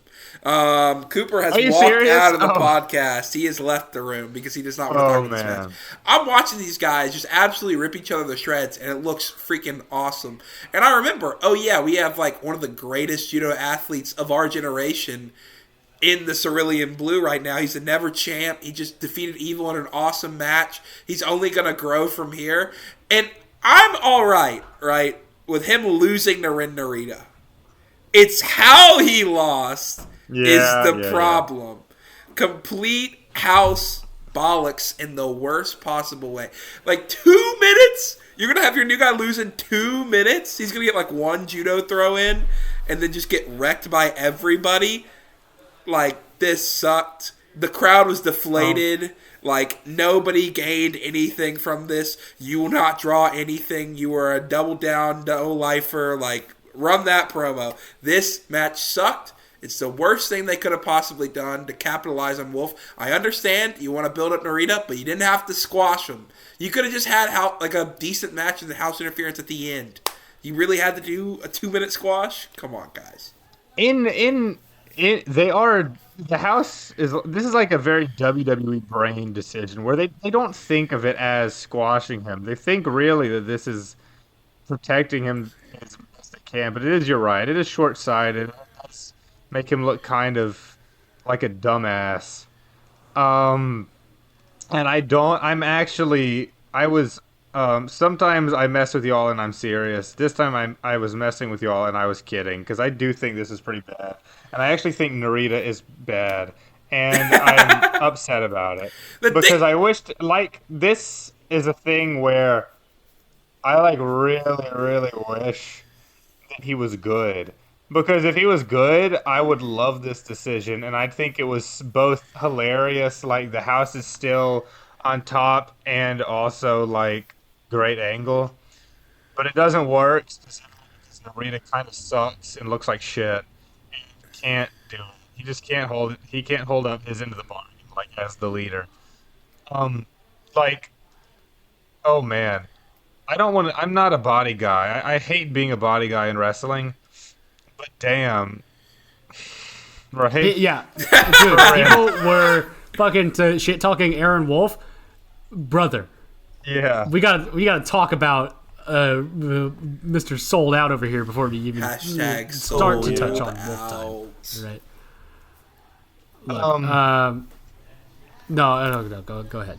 It was just, it really was like a mistake for sure. And I do not know if Rin has the sort of moxie to pull it off. I think he needs to start. I think he needs to fucking get in better shape. I think he needs to grow the beard back he had when he first debuted, and then maybe we'll talk if he gets good at wrestling.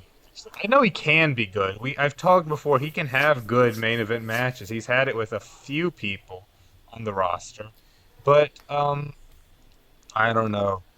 I don't think. I especially don't think, and I thought this both with Narita's match and later on with the Jake Lee match. As much as I do like Jake Lee, I was just sitting there and I was watching them, and I was thinking to myself, those evil boots are going to be hard fucking boots to fill. Yeah. Like, genuinely.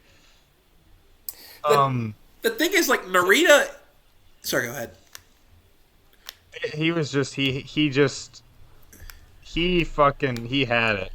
And he knew what he was doing, and these guys don't have it like he did. What? Completely dead serious. Like, Narita is and can be a good wrestler. He's just doesn't work in the House of Torture style. And I don't think he really ever has. Like, I think even right. when the heel turn happened, originally people were like, oh, this sucks. He's the least House of Torture coded person in House of Torture. And so to make him the leader is not... You're not building to his strengths, you know? And it sucks because I feel like he's just going to be a forever heel now. You know, I don't see him turning babyface anytime soon. And I don't feel like... I think his strengths are more as like a tweener, you know? Like he is the son of Strong Style. Just let him be Shibata 2.0. I'm fine with that, you know? But we'll see. We'll see. We'll give it time. Yeah. Well, you have to imagine. I mean, I think the reason that they did this is more because Wolf is probably greener than they wanted to be.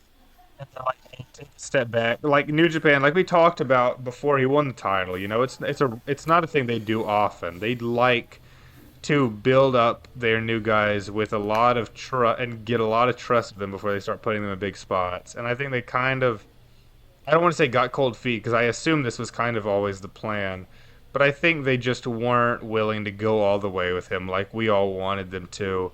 And so what's going to happen really is that we're about to get a prolonged, safe Aaron Wolf versus all of House of Torture feud that might very well last until Dominion when he gets that Never Openweight Championship back, and that's all that happens. And I just think that's pretty boring and uninspired and about exactly what I didn't want them to do with Wolf when I heard that this big Wrestle Kingdom Never Openweight Championship match was being set. Yeah. You pretty much agree, both of y'all? I just can't wait to hear what Cooper has to say. Yeah, he's kind of just...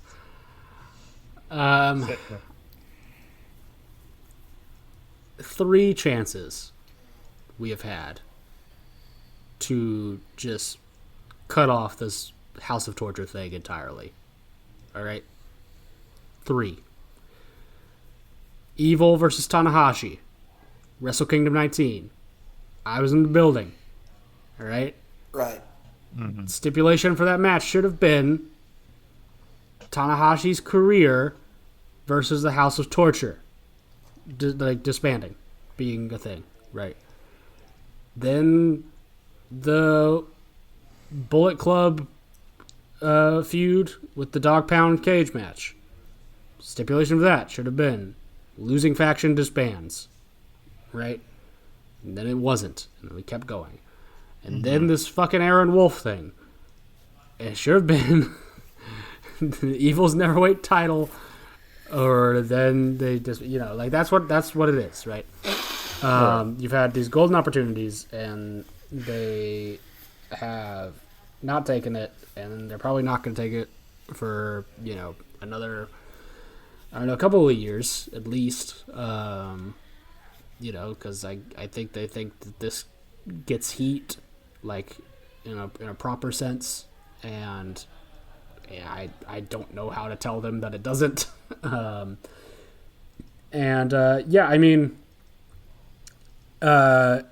Wolf's not gonna recover from being tied to this, like, for a while.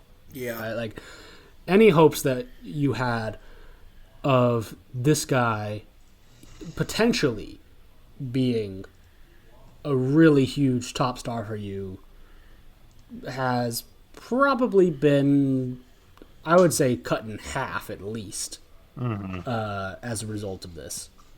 And I get, he probably is greener than they would like. Well, you know what you do then? Put him with somebody who can make him not look like that. Yeah, right? Yeah. And they have plenty of guys like that, Put him with Yuji Nagata or some like shit. They've got, like they've got Nagata, they've got Ishii, they've got fucking Taichi and Shingo, and a million people who could be doing matches with him. Evil was not the only good hand that you had who could, elevate somebody beyond what they could actually do, right? And he's not gonna, once again, to pull from the flagship podcast on Ways of Wrestling, they said this when talking about this match, and they were a very harsh on it. He is not going to get any better by being tied to this, like, dog and pony show bullshit that the House of Torture does. That's not how you get good at wrestling. He's gonna learn the wrong shit. Yeah. I get that it's scary, and they are a very risk-adverse company, but at some point, man, you gotta either put all your force behind him, or just cut him loose, right? Because those are the only two options for him. The only two options for a guy who is a mainstream star at that level that he is over there are either you push him to the moon, or he's just not in the company. Like, so figure it out. But you can't do this. You can't do this bullshit. This just looks even worse on everybody involved, him and you. I know it. And it's like, it really is pretty heatless, and I hate to shit on something, but it's not just heatless. It's like anti-heat. It is actively bad. Like, if it was heatless and nobody cared, sure, that's one thing. But no, this is it's actively bad. Making him worse. No, you're right. It's making him look worse, and it's especially not helpful. Like, we kind of, ragged on Empire a second ago, but they are a way, like, they have built them up as the new heel faction. And I can't see a world where Narita as leader is able to get them sort of back to where they were, which wasn't even that great to begin with. Like, they really and let's like also shit right now. Ren is unsalvageable. There's no getting around it. Like, you could have this guy go back to the black trunks tomorrow, and it wouldn't make a difference. I think. No, dude, Narita has been disappointing from the jump. Even when he was Son of Strong Style, he was like good for the TV Championship tournament, and then boring until the Umino Tag Team and the House of Torture turn, and then he was, still boring from then to now, with a few. Oh, congratulations! Yeah, you had a good match with Zack Sabre Jr. Yeah, congrats. And every like bad wrestler in New Japan has a few bangers under their belt. I'm gonna be honest. There's no one in New Japan that has 0 good matches, because most everyone else on the roster is good and will drag you to a good fucking match. Like I don't think there's anyone that's been in a G1 this made it into the G1 that I can't say had a single good G1 match. That's just the way it kind of works. But you're right, Narita has been consistently disappointing for a long time now, and I would have rather they made. I thought it would have been a cool idea, like I said, to go the Prince Devitt route and kind of commit to Doki as the leader. I thought that would have been the best case scenario. I would have rather fucking Yujiro be the new leader of House of Torture than this, because he's at least got charisma. Yeah. He's at least got charisma to him. Narita is like, he cannot fill those shoes that Watanabe left at all. And I am really worried about the future of this faction. I feel embarrassed to wear my 5 House of Torture shirts out in public now. Well, I don't, because mine has evil on them. True. Hoping that Aaron Wolf, that this is setting up him to have some exciting New Japan Cup matches where he can develop against people who are not House of Torture, but he might lose to Fale in the first round of that fucking tournament. We're gonna have to wait and see. I want to talk about good wrestling now. Oh, do you? Well, we have a main event that's not good, so get ready. We have a match before then that is very good. That's true. Very, very good. We have one good match. One great match. The Knockout Brothers versus the Shoya for the IWGP Tag Team Championship. This was amazing. It was amazing. The tag team title, as much as I love Tsuji, as much as I adore Yota Tsuji, it's hard not to see what the Knockout Brothers are doing in the tag division is basically the real main event of this company. They are getting all the acclaim, they're getting all the buzz, and they are so devoted to this fucking company. They are so good. And this match was so good and exciting and had the crowd on the edge of its seat. This is what I like to see out of New Japan Pro Wrestling. It's what brought them to the dance for me. Whew, I love the KOB. Yeah, I thought this match was excellent. It's a match of the year. Sure, I'm excited to see what Cooper says. If he doesn't, it's going to be hilarious.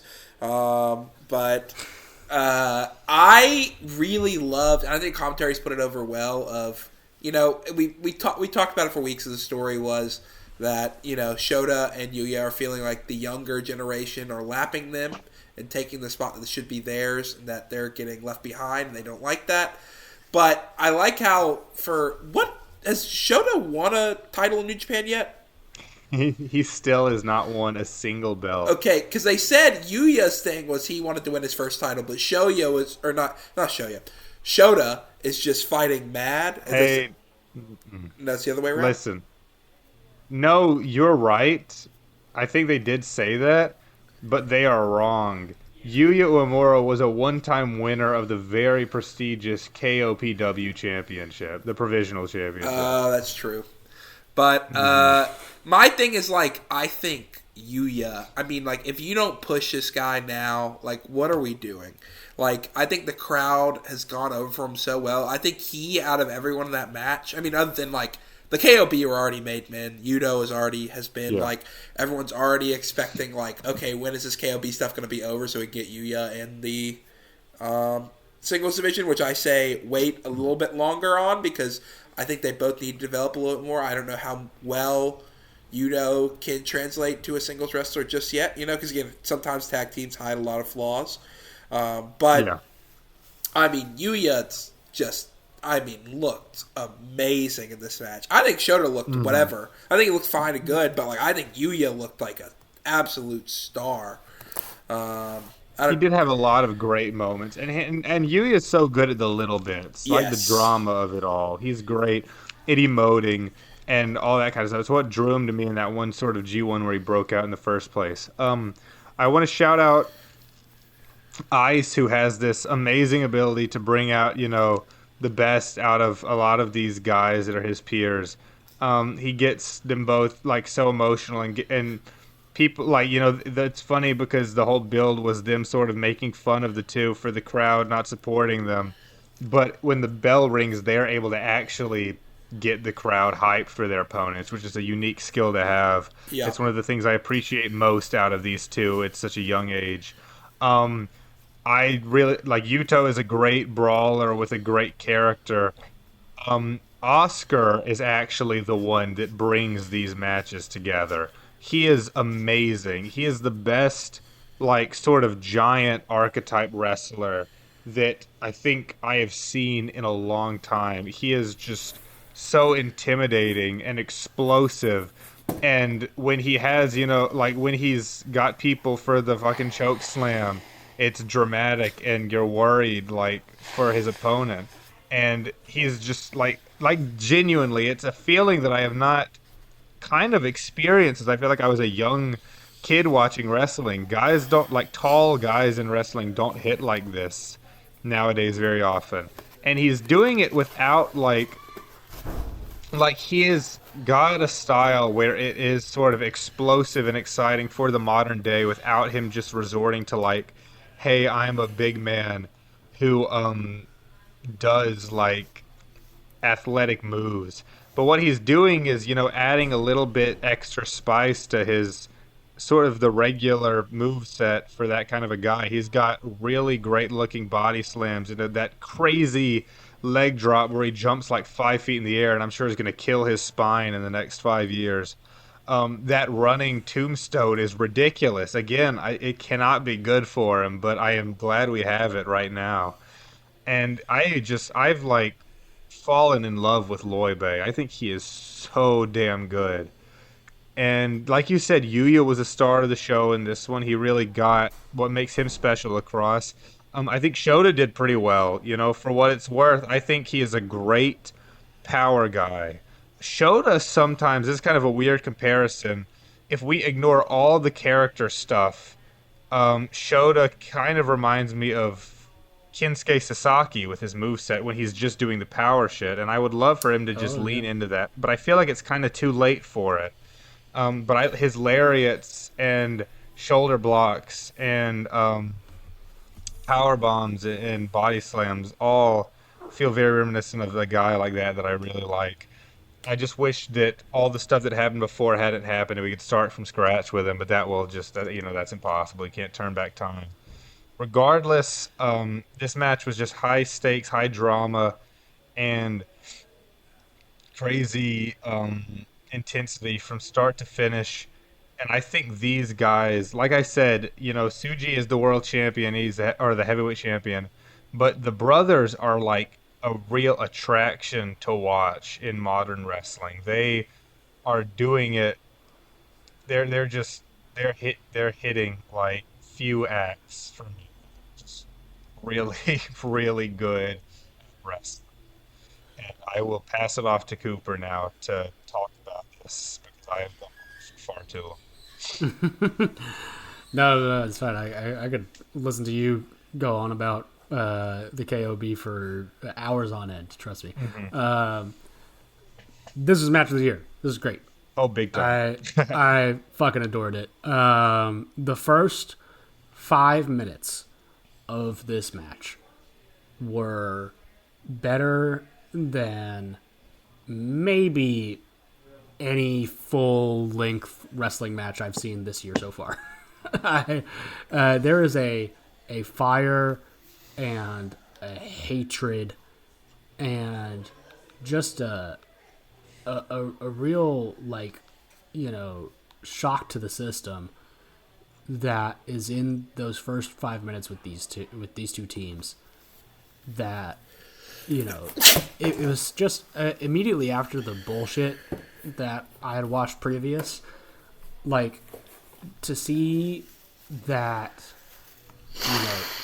you can in fact have a incredibly heated, just a match that really grabs you by the throat and just doesn't let go. Like, you can have that still.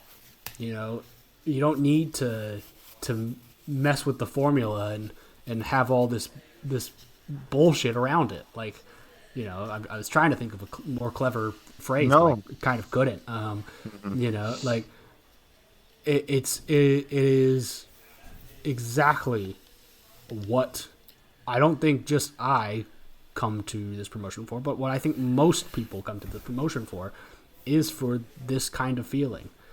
And it's a shame that these seem to be, currently kind of the only guys that can really tap into it. Yota can, when he's locked in and really focused for it. But as we will see, he cannot bring it out of everybody. Yeah. Yudo, however, I think maybe can. It's so funny you mentioned, it's funny you say that because, like we're about to talk about, I was going to say one of the most ridiculous things about how good they are right now is, they've announced this tag team championship match coming up with a team I hardly really haven't. I mean, I watched, Tag League, obviously. I don't know much about the Gates of Agony. I know they're AEW guys and I know they're big monsters. And besides that, like, I didn't need anything else. I was just like, another Knockout Brothers title defense. Let's fucking go. And I have no doubt that the match will be great because I have no reason to believe otherwise with these two. And look, like, I am also not at all of the position that they need to split or anything. Like, I've seen some people bandy about. I think that's ludicrous. And I Yudo, as good as he is, I think very much. I've said this before on the show. I think he needs to maybe find a more realistic approach to who he is. I think right now the gimmick of it all is maybe what's holding him back from being seen as a real proper future main eventer.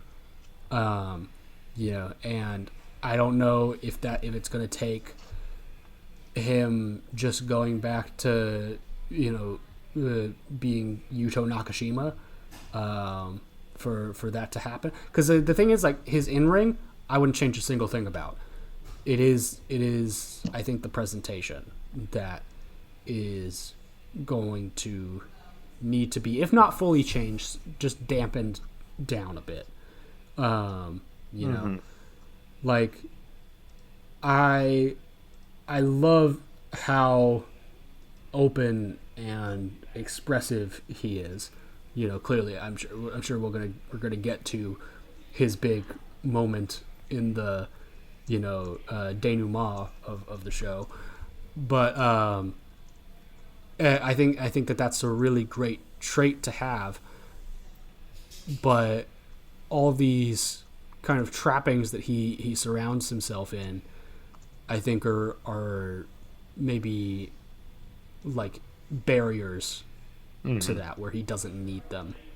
And Oscar, for his part, also I think benefits greatly from being in this team. I think he will probably suffer quite a lot when they do decide to split, and that's unfortunate. It's not any of his fault at all.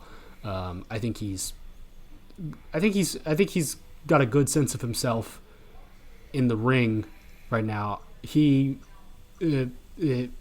still, to me, seems, I don't know, a little insecure. I don't know. Like, it just, maybe it's just the contrast between him and Yudo. Yudo is so out there and he's so not, and maybe that just, to me, comes across as being more shy or something if it's not. But I think that, and also like he's got Avatar tattoos, and like I know that, oh, you're a big nerd. Yeah, I mean, they are just the KOB as a unit is on such fire right now, and I do think that it is in New Japan's best interest to use them as the template for the promotion, like the house style. Is they should sit everybody down, watch this tape, and be like, do exactly this. But it's probably not going to happen. We're probably just going to get more House of Torture bullshit. So more Jake Lee BS, because that's where we're leading, brother. Hey, let's calm down. Calm down, okay? He's just this a silly next guy. I think, listen, now that we're getting into this main event, the Tsuji versus Elite IWGP Heavyweight Championship, I think it's good, since we're still hot off the heels of talking about this previous match, to say they were at a disadvantage from the start. That is true. Because that match was really good, and the crowd was really fired up for it. And I think that is at least somewhat of a factor of why the first half of this match fell so flat. I think the finishing stretch was good. I maintain that. I believe that with my whole heart. And it was just, I mean, it's actually what, if you really dig deep, this match had the flaws that people have been saying Jake has forever. And his pacing is so weird and bad, and he does not know how to keep a match exciting. Like, he has spots and moments that are exciting. Jake kind of is bad with momentum, and it's a weird problem to have for a wrestler, because you can go from like a really cool and interesting and smart spot that you haven't really seen before to just like a 5-minute headlock, on the floor. Minutes on minutes of nothing. I know. I liked this one. I think I like this character more than most. I think some were expecting him to be super like intimidating and scary with the interview he cut, but what he was actually doing in the previews was more of this sort of like taking the jester moniker very seriously and kind of making a fool out of himself while also wrestling. And I think it's fair to say maybe it's not a main event act, but I like it. I think he does it well. I think Tsuji did the best he could. I think the crowd was still kind of fired up for him getting his shit in, But overall, yes, I think it's fair to say this match was less than it could be. One more thing before I pass it off to y'all. I love how much Tsuji refuses to cut back how hard he is laying in the lucha chop. Every single match ends with me seeing a lot of pictures on Twitter of his opponent being bruised to hell, and I just like seeing it. That's my wrestling. Yeah, that's fair. It did look pretty awesome. Mainly, it's the hand of God, bro. Mainly, all I really have to say about this match is that's that Lee Espresso. I don't think it was terrible. I think Dave Meltzer overreacted, and a lot of people are going to see that and be like, this is terrible, this is the worst thing ever. I do think it was the wrong opponent to pick for Yota Tsuji's first, match as champ, but hey, what are you going to do? The main thing I come out of this, I think Jake's an interesting guy. I think he has some really great finishers. I think he's nowhere near top heel or second to top heel. I think he's like third. I think he's a mid-carder type act for a promotion like New Japan, but it's tough times. What I think is they recently came out with a poster. Let me see if I can find it. What event was it that the new poster came out for, Jack? Do you know what I'm talking about for New Japan? It was. Yes, it's actually kind of a fringe event. It's not. It's Wrestling Red Zone in Hiroshima, which is a show they always run on the, or not always. It's a show they've started to run on the Sakura Genesis tour. It's like a little minor show. Like they'll probably have like an like 2 title defenses maybe there, but not like a whole card. But I know what you're talking. But that's besides the point. But the point I was trying to make is they did come out with the poster for Wrestling Red Zone, which it is infringement, but still, like, basically all the young guys were on the poster. Like, it completely, like, if you showed this to somebody who watched New Japan, like, 3 years ago, they may barely recognize anybody on it, and I think that's a good thing. I think Tsuji's title run is going to be a big focus for the company, obviously. He's a world champion. But I think also, like, we had such a great start with the Takeshita match that, even the people who were, hating on Takeshita as the New Japan faithful, like, knew he was a good wrestler, and it led to an awesome, awesome, awesome match. I think you really just got to hand the ball to all the young guys. Like, I don't want to single... Look, you gave Narita the Never title. Keep him away from the top title contention. Keep Callum Newman away from the top title. Give him Ospreay bollocks if we have to. Give him crumbs. Make him, feud for something else. Make him feud for the Global if we have to, But, like, give Yuya. I'll even give Shota. Give Shota a match. Give the Super Meat Boy a match. Boltinola. Give these guys who are over, who may not even be heels, maybe face versus face or face versus tweener, and run these matches and build up momentum as you build up your guys who are going to be your heels. Because, I mean, looking at the landscape of New Japan right now, is there any top heel that stands out to you, Jack, that, like, could seriously handle the ball right now? Dick Togo? No, And really. My answer is kind of a non-answer because it's probably Takeshita if he wants to still make appearances fairly often, but I don't know if he does. So, not counting him, no. Yeah. When is he supposed to face Phantasmo? When did they set that up? It's for the Trenton show, so he's got a title match with ELP if the Trenton show is his return yet at the point. Okay, I think he's probably going to win it and carry it for the next few shows. We'll have to wait and see. Okay. For that. Well, that's all my piece I have to say about it. It's not the worst thing ever.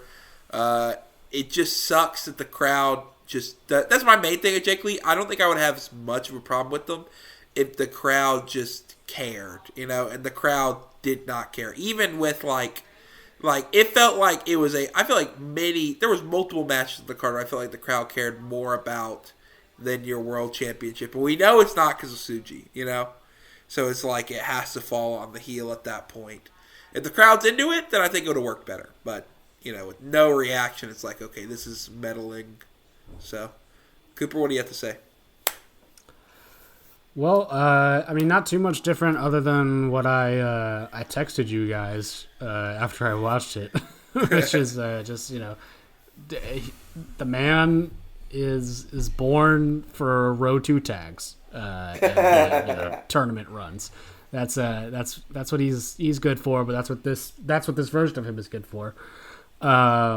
Look, man, I watched Pro Wrestling Noah when he had the belt.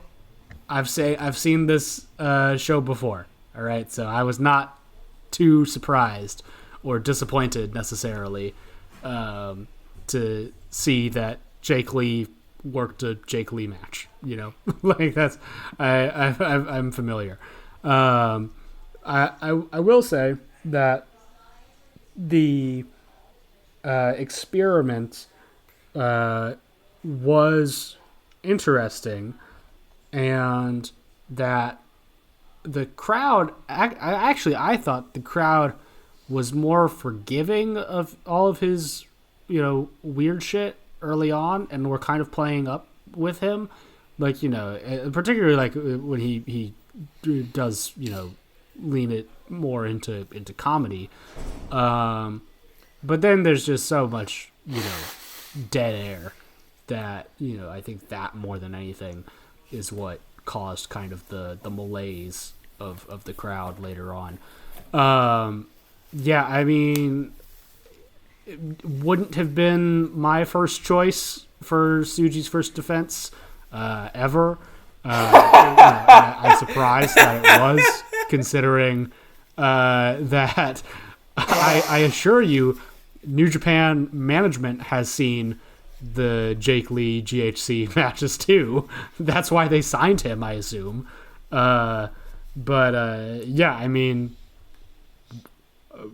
what you see is what you get. You can't change it. Yeah, let me tell you, Jack, if Callum Newman wins this cup, the power is off. The power is flickering. No. For the world heavyweight title scene, let me tell you. If we have to go from Lee to Newman back to back, it's going to be rough, brother. It's not going to be. He's got the Andrade match. That counts. Come on. Yeah. Come on, guys. Come on. That's not world You got the champion. real That's the man. global. That's the global title scene as well. Oh. No, And I this- get it. and again, And this I is- don't want to see it either. I'm just saying that feels I- the real to me. You know what? I actually think the Newman match might be better than the Lee match. That's not. That's not ridiculous to say that. I don't know. Cooper thinks know, that is man. ridiculous to say that. I do think that is a little ridiculous. Because here's the thing, too. Yeah, like, you know, you were saying, it's not the worst title match that they've had in their history. And it's certainly not the most boring. That Newman match would be one of the most boring matches I've ever seen. I'll tell you that right now. I will be struggling to keep these eyelids open for that one. But Yeah. I think this is the thing. I think they did a Newman one, and they did a fast-paced, and then I would even sprinkle in some House of Torture style run-ins a little bit to give some near falls on Tsuji. I think it could be decent, not great. you're too deep into it. You're too long. I mean, I will say this, and this is a whole as the event. I think New Japan commentary did a very, very great job. And Charlton only talked about shooting one time, and that was pretty good of him. And Walker shut that down immediately. He was like, "Yeah, we're known for shooting on people." It's like, "Not me." Walker was like, "Don't rope me into that, big dog." I thought they were very knowledgeable and just helped me open my eyes for almost every match. So, even the bad Finley and Callum match, where they talked about how both of them have only challenged for the IWGP one time, and it took Finley all those years, and Newman did it in like his first. So, but is there anything else we have to say before we get into the finale? What's the finale? Well, the Hiromu The quiz. Oh yeah. No, this was nice. They did do a very nice Hiromu send off after the match. All of Unbound Company together. Tsuji sort of made a point to say, like, hey, you know, we're gonna miss him, but this like the Unbound spirit is all about sort of following your path. Hiromu talked about how he'd always had this dream of winning the IWGP Heavyweight Championship, and now, you know, it's still his dream, but he has to pursue other avenues for now. Yuto could not keep it together. It sort of came out in the aftermath. It's funny, the kind of shit that you don't know with some wrestlers. Like, 'cause it kind of came out in the aftermath that those two were, like, really close friends, it's just funny to me to imagine. And Yuto, was very, very upset. He kind of kept on trying to hide his face with his hoodie. And pull it down over his eyes. He knows Shingo's gonna never respect him again.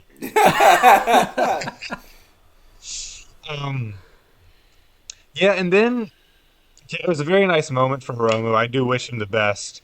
There was kind of another interesting moment where Tsuji really kind of called out Bushi Road management for all these, like, on air for all of these departures, and they were like, "Hey, you gotta we're real people, and you gotta treat us better."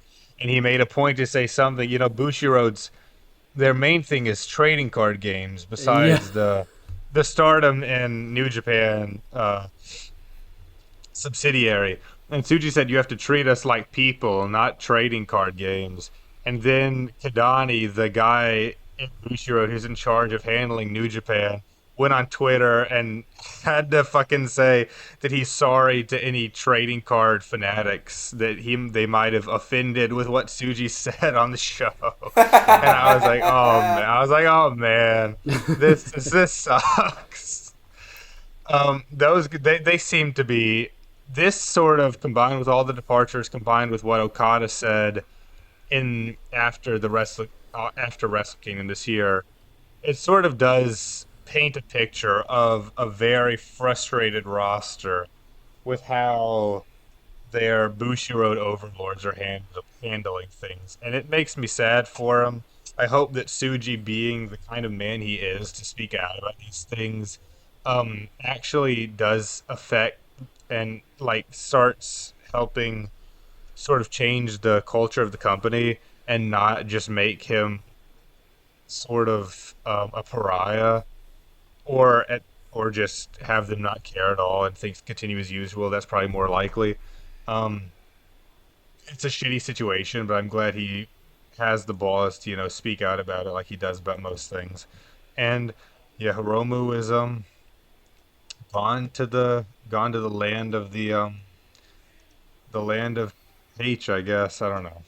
I'm fucking. We'll have to wait and see.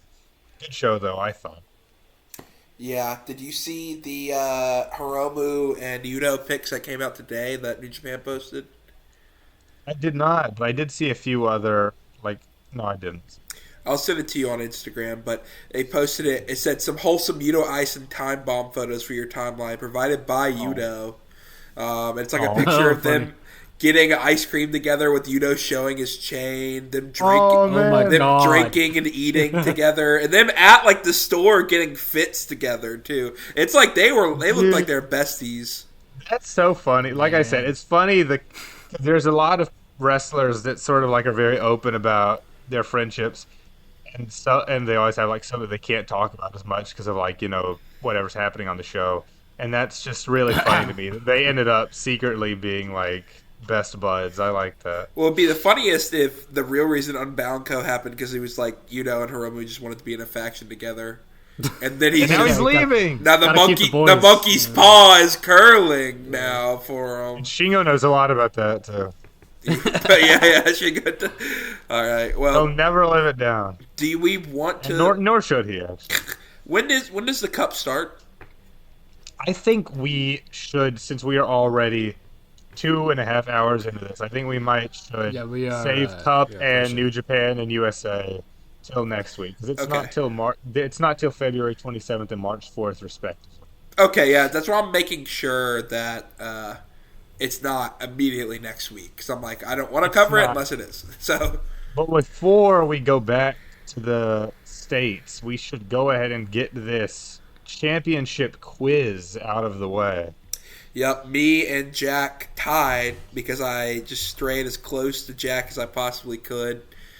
I was hoping my couple differences would take me the win, but obviously not. So we will have to see here what Cooper has made, which I'm not looking forward to. I feel like it's going to be a New Japan quiz, and Jack's going to whip my tail. It's not a New Japan quiz. It's just a general wrestling one. Not. I will tell you what this is, okay? So, we just talked a bunch about New Japan and a lot about the IWGP Heavyweight Championship, which a lot of people view as the most prestigious championship in all of wrestling, and that is a bunch of bullshit because the most prestigious championship in all of wrestling is, of course, the Strongest Style Championship. Oh, no doubt. Up for grabs right now. So, in the first of what I assume will be many tiebreaker quizzes to determine the real Strongest Style champion, I have decided to theme this around championships, around the holders of titles, title matches, etc., etc. Now this is from a wide range of promotions and time periods, so it is kind of a general knowledge sort of thing. So I will also say there are 5 multiple choice questions. in the event that you somehow manage to tie, I do have 2 bonus questions as well. Oh, okay. Okay. All right. So we will have a winner. Also, I am not allowing you to pick the same answer for any more than 1 question at a time. All right. So you can do it for the first one, but not for the second one. You can do it for the one after that, Third, but not for the not one the after first that. one. Yeah. That's a fair rule, I think. It'll keep things interesting, at least. Yes. Okay. And also, Logan, I do need you to turn your camera back on, please, because I do not trust you to not Google some of this. That's fair. No way. That's fair. Logan, you got to turn on. You got to turn on Respondus lockdown Well, browser. don't worry. I'll turn Exactly. it on and Yes, getting ready, yes, fellas. yes. Exactly. You both look incredible today. I had a feel. Okay, the reason I want to state for the people who are listening at home. Normally, we would all have our cameras on, or I wouldn't because mine is like glitched out. The reason I don't have my camera on is because this whole day, this whole recording, I've been blowing into my nose or sticking tissues up them, and I felt like it would distract Cooper at some point, and he would mock me. So I decided, you know what? I'll show it before the podcast, and I won't keep it on. But I'm sure Cooper will call, at some good call. point. Yeah. Go ahead. All right, fellas. So we're going to get right into it. The first question is, who among the answers was not a WWWA World Single Champion? Oh, God. Okay. Now. I'll give you more context. The WWWA World Single Champion was the primary belt in All Japan Women's, the precursor to Stardom. It was the first red belt. Okay. So, your options are A. Shinobu Kandori, B. Bison Kimura, C. Amazing Kong, D. Nane Takahashi. Jack, what do you pick? I can't ask any questions. No, that'd be too easy. I'm gonna guess Kong. Jack I'm gonna guess Kong because I think that maybe by the time she was at that highest status to the title might have been retired. Maybe that's what I'm hoping. Okay. I'm going to Logan? guess B. Bison. Logan is correct. No, Bison Kimura was never WWA World Singles Champion. The title was still active. The company was still active when Kong was around. Nane Takahashi was the last WWA World Singles Champion. Yes, she, I believe, is the only person to have held the belt in All Japan Women's and in Stardom. Defunct in 2005. Yeah. Yep. Yeah. That is longer than I thought. Okay. All right, moving on to number 2. Who was the only person other than Antonio Inoki to hold the WWF World Martial Arts Heavyweight Championship? Oh. Was it A. Benny Urquidez, B. Chuck Wepner, C. Masa Saito, or D. Shota Shoshishvili? Jack, you can go first. Fuck. Oh my god. I have no idea. Can you list them again? Yes, I can. A.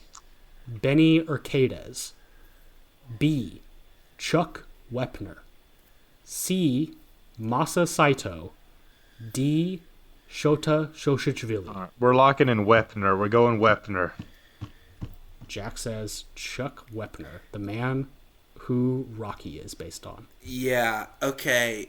The thing about Wepner is he was a terrible boxer, and I don't think... he was alright. He wasn't terrible, but, like, he wasn't a champion. It may be him. Maybe I'm biting myself in the tail, but he lost... The thing is, Inoki wouldn't let Ali win. You think he's going to let Wepner beat him over Ali?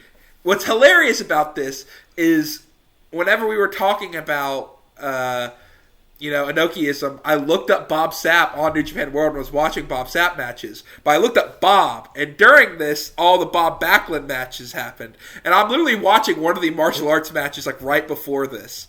Not one that is a martial arts one. It was Bob Backlund and Inoki versus Hulk Hogan and Stan Hansen and MSG, but it said martial arts on it.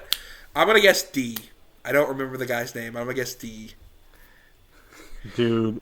Logan is correct. It was, in fact, Shota Really. He won it in the first Tokyo Dome show. Let's go. Damn it. I'm like, I know it can't be Wepner. I'm like, that can't be true. And I almost guessed them too. Originally, I was like, I'm going to guess this just so I can double lock it in. Oh, God. Okay. Jack is on the ropes. You got to win the next 3. There's 3 left, Well, you have a decent shot at this next one because it is numbers. Oh. It's not names, it's numbers. So, as of February 12th, 2026, when I put this quiz together, how many holders, including individual wrestlers, teams, inanimate objects, and animals, Yeah, he has cut the out for a second. DDT Iron Man Heavy Metalweight Championship earlier. had? This will. Okay, Cooper. Hey, if we never finish the quiz, this I just think you means guys I have- win. have So frozen out on me. No. that is how it works. All right. Cooper, hello. Oh no. He's frozen on my screen. He's very much frozen on what a- my No, Yeah, I that's literally insane. had like New Japan World pulled up because I wanted to look at some Is it Bob's maybe Sap matches, and the problem I was literally watching one that says Probably. first MSG series and martial arts world finals. So I was like, that's hilarious when he brought that up. That is hilarious. hold I on just, to what's funny is I one almost went Wepner just to minute, tie you, but I'm like, I don't think fellas. that's right. Oh, No, okay. You're it back. was super not right. You're back. Okay. How much did you hear? You need to repeat the question. No. Okay, no problem. So, as of February 12th, 2026, which is when I made this quiz, how many holders, including individual wrestlers, teams, inanimate objects, and Oh, animals, Jesus. has the DDT Iron Man Heavy Metalweight Championship? Oh. As soon as he God. said inanimate objects, I knew we were in for a bad time. Your choices are A, 823, B, 496, C, 398, or D, 577. Oh, Jack, would you like to God. go first? Go ahead, Jack. I think you expect me to pick an answer that is a little bit lower because surely it's not one of the 800 one, but I think it is. I think it's the highest one. It's like you said 893? 823, yes. 823. I'm so fucked.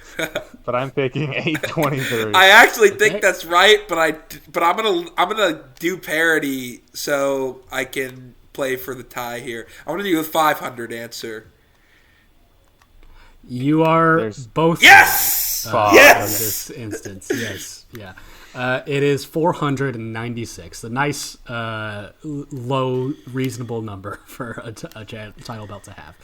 I could still tie. You do still have a shot. Not much of one, but you do have it. Yeah. Oh. All right. So number 4. Who did Tommy Rich beat to win his first and only NWA World's Heavyweight Championship? Was it A, Harley Race, B, Gary Steele, C, Jack Briscoe, or D, Ric Flair? Go ahead, Jack. Who were those first two? Race and Harley Race and Gary Steele Gary Steele. was Okay. answer B. I think C. I'm going with C. I can't remember what C was. I remember liking Jack C. Briscoe. Jack Briscoe. Jack Briscoe. I think it's got to be Briscoe. That's what I'm. I think the other ones are too high profile. That's what I'm hoping. Give me Flair. Please don't be Flair. You are both Yes! wrong. Which means I win. Because Harley. You know what's funny? Race. I was thinking he was going to go Flair, and then I was going to go Race to be kind. But I was like, oh, I'll take Flair. I'm like, I know it ain't Jack Briscoe. That's the one I was like, it's definitely not Jack Briscoe. When he picked up, I was like, I don't know okay. shit. Yeah. This is the kind of performance y'all get from me when we are recording at 10:32 p.m. That We're is still fair. an I hour knew to it was go. either Flair or Race, and I was like, I'll take Flair. Even if I miss here, I have some I can miss. Well, Jack, you are mathematically eliminated from. But I wanna hear this being, last question anyway. Strongest Style World Championship, but yeah, we'll do it just for shits and giggles, and the spirit of competition. My bad. What team has held both the IWGP and GHC Tag Team Championships? Is it A, Hiroyoshi Tenzan and Osamu Nishimura, B, Takakoji, which is the team of Takashi Sugiura and Satoshi Kojima, C, Chaos, which is the team of Takashi Iizuka and Toru Yano, or D, Great Bash Heel, the team of Togi Makabe and Tomoaki Hanba.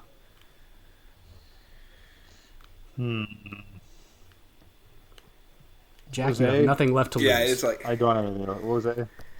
Hiroyoshi Tenzan and Osamu Nishimura. I think it's. It's not Kojima. I don't think Kojima started working in Noah until. No. Oh. literally nothing's on the line. This is the one he's thinking the hardest about. I have to get one of them fucking. Okay. Thrown together team, Yeah. Old Man team, Chaos B team, and Great Bash Heel.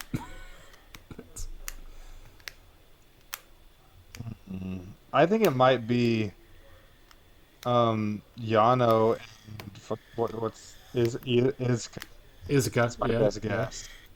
I think that's what I'm going. Give me Great Bash Heel. Jack, you will be ecstatic to know Yes. that this is your one. Yay! It is, in fact, the Takashi Izuka. Oh, and, that makes me Toru happy. Yano.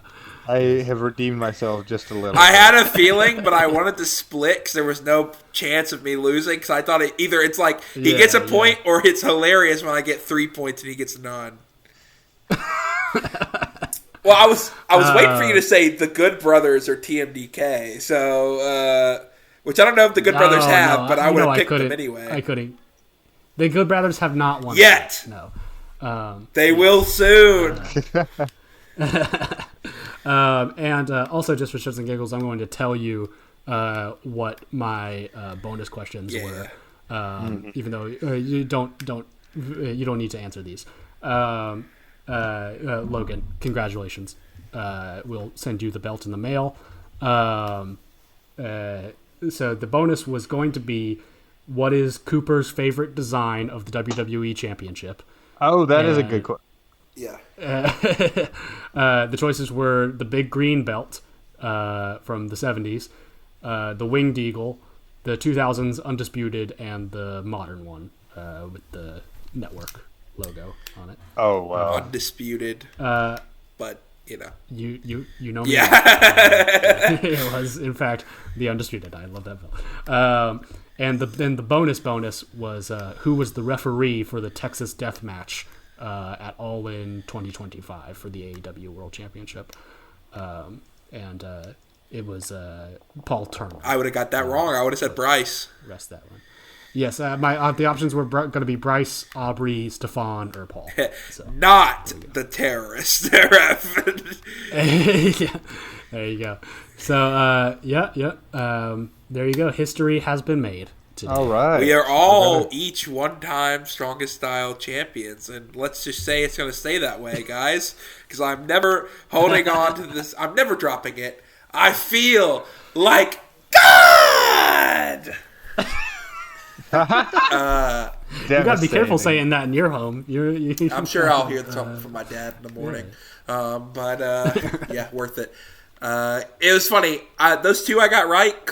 I have no idea who either of those people were. Oh my God! I know. That's such bull. Yeah. Well, look, I can't can't help that I'm a good guesser. And you know what's funny? Even if you would have got that fourth question, Jack, I was saving the fifth one. I was just gonna guess whatever you guessed, just so you couldn't win. Oh my God! I was gonna do the ultimate heel tactic. I was like playing. Once I got up 2-0 and you missed the we know this is third one. I'm like, I'm playing to win. All right. But yeah, it's a good transition time. I mean, you're lucky we don't have breaks in the podcast or not. I would run to my car and find the undisputed belt of the former WWE GL championship that I never gave back, and it's just sitting in my trunk under a cover. It's yours. Yep. Anyway, I'll wear that to Jack's winning. Never mind. We're going to move on to AEW for the week. Oh my goodness. Let me find my phone so I can remember what happened on Dynamite. Let's not talk about Dynamite, actually. Let's just do No. There's two important things. No. Tommaso Ciampa versus Fletcher. It was a great match. Fletcher won. Okay. And there, we talked There was another women's. Yeah, the Tekla versus Stat. That was a great match. It was a great match. Tekla won. Okay. Great. We've talked about it. Okay. All right. Grand Slam Australia. We kicked off the show with Jon Moxley versus Konosuke Takeshita for the AEW Continental Championship, which was a 20-minute time limit since it was on TV. Cooper, what did you think about this match? So this was an odd one for me, and I think for maybe a couple of other people. So they worked a really good match, as I'm sure you would expect nothing less of from these two. This has been a program that's been building for a number of weeks now on AEW, and I've really enjoyed the interactions between Moxley and Takeshita in like little preview tags kind of that they've been doing. And you know, maybe it was a little silly of me to expect a proper kind of like blow off for the first match between these two. But I will say the time limit draw, which this spoiler alert, this went to a draw, was very deflating. Yeah. And obviously that was the intention, because the intention is to get you to watch. I assume they'll run this back at Revolution to pay for it on pay-per-view, to see the proper, full match. Like, that's just classic wrestling booking 101. But the reaction to the crowd for the time limit was such an audible groan that, like, it really did feel like getting a rug pull out from under you, rather than like an exciting kind of like, oh, I wonder what it'll be like when there is no time limit kind of thing. It really felt like everybody just going, oh God, yeah, of course they're doing this, and like it felt very kind of perfunctory in a way that I think maybe it could have not, and it's a shame, because I feel like they were really just. I mean, I say it's a shame. This was the intention of the match, was to make me feel this way, and I suppose they succeeded. But it really did feel like they were just about to launch into that big, huge final sequence, and then it just got cut. Yep. So I'm a little conflicted on how to feel about it, really. I do like. It's whatever. I've had a feeling this was, once they said 20-minute and they hit the 5 minutes remaining, I'm like, oh, this is going to time limit. You could feel it. Yeah, absolutely. I did like how much Mox protected Takeshita. Like, he didn't even hit the Raging Fire, He didn't hit any of his finishers. And it felt like Mox was out for the count. And he kicked out of the Death Rider, a true blue. Yeah, Mox had to hit too. Yeah. I do, and like you could tell how deflating it was that Mox called the audible to the ref and said, "Hey, tell Takeshi to hit me with this finish, bro." To send the crowd home happy. And I really like how Takeshi put some stank on that at the end with his hand throw. But yeah, it's like it was still a good way to you got a great match out of it. Not a match of the year, but close. Couple things would have gone its way, But I still think it's a fine way to start the show. Just a little deflating. Yeah, I mean, I maybe wouldn't have put it on first if you're gonna have that finish. Though, yeah, that's fair. Because like that does kind of set the crowd on sort of a uneven kind of footing. Which granted they got right back into the rest of the show, but it is a risk that I don't know that I would take as a booker, if I knew that was going to be how it ended. Yep.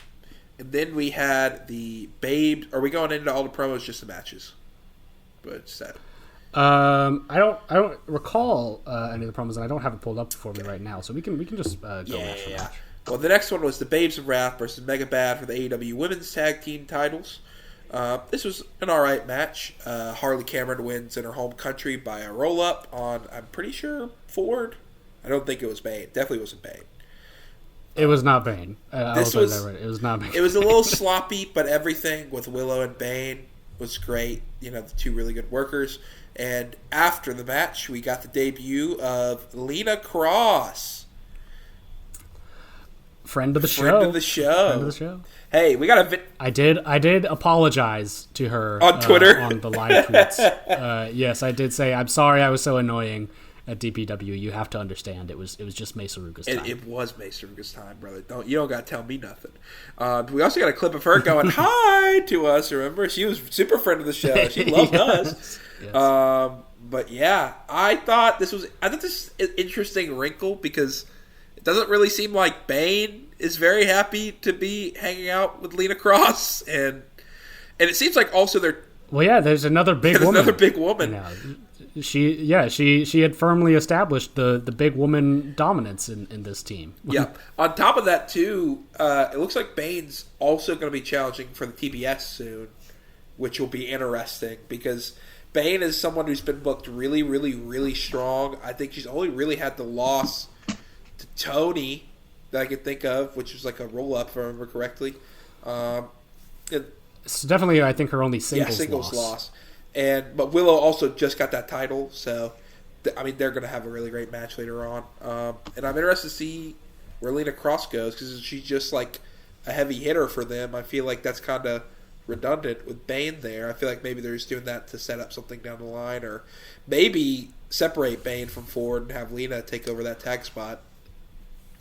That is a potential outcome. I do think they should maybe not downplay the exciting possibilities of a Lena and Bane tag team, though, because God, if you want the Road Warriors as women, well, there you are.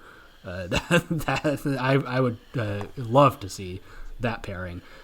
Just absolutely crush everybody. But yeah, Lena Cross is and putting her with the Megabat team.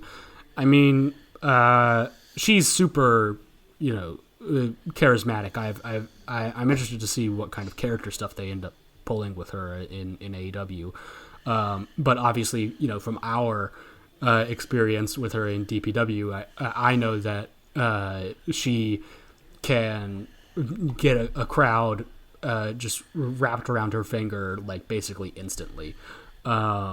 So yeah, I'm super excited for her. Great signing from AEW there. In contrast to another women's signing that they made on this tour that we maybe don't have to talk about, but still. Not until they're on TV, I don't believe it. Okay, cool. It's not canon yet. That's Bizarro World down there. Robbie Eagles is on that show, and we know he ain't signed. Exactly. Right. Yeah. It's not real if I can't see it. Lena Cross is such a great value pick for them, and I hope they really do not fumble the bag that they've been handed. in regards to Willow and Harley, look, man, I'm glad that Willow Nightingale had fun in this match. That's we know how I feel about Harley. The TBS stuff, it is interesting because the TBS title feels like such an accessory right now to Will. Like, I don't even feel like, she particularly cares about it much compared to the tag belts. Which maybe is a sign that you shouldn't make a team with Harley Cameron the backbone of your women's tag division. But you shouldn't do a double champ immediately when you're trying to establish a women's tag division. Or you should not do that either. She does, I think, need a definitive, like, fairly longer reign. Certainly longer than her first one, which never got off the ground before Mercedes took it. And I would like to see at least, like, I don't know, like 2-3 like good solid defenses out of it before they drop her to somebody else or to Megan Bayne. Even if you want to make like Megan Bayne sort of like the definitive rival for this particular title reign, I think that's a good idea. I think I'm excited to see what her and Willow can do together. I think that belt seems so like by the wayside right now, even in the vast landscape of belts that people don't care about in AEW. Yeah, for sure. It'll be interesting to see. I was hoping for the title change, even though because I don't really care. It's Harley Cameron's home country. Also, I think it's fine. Yeah, I mean they should have dropped the belts, the tag belts here. Yeah, I think absolutely. Especially because we need Willow to look. We know how you feel about Harley Cameron. Don't you worry, brother. But I'm not like the biggest fan of her either, and like I don't really care to see Babes of Wrath long title run with this. I think, like you said, we both want to see a longer title run for Willow, and the more she holds the tag title, the less likely that is with the TBS. And so it's like, go ahead. If you can get this off her now, then, we can focus on TBS stuff. I would be shocked, though, if they just run this back on the pay-per-view and they win in the States. Especially with Lena Cross being involved now.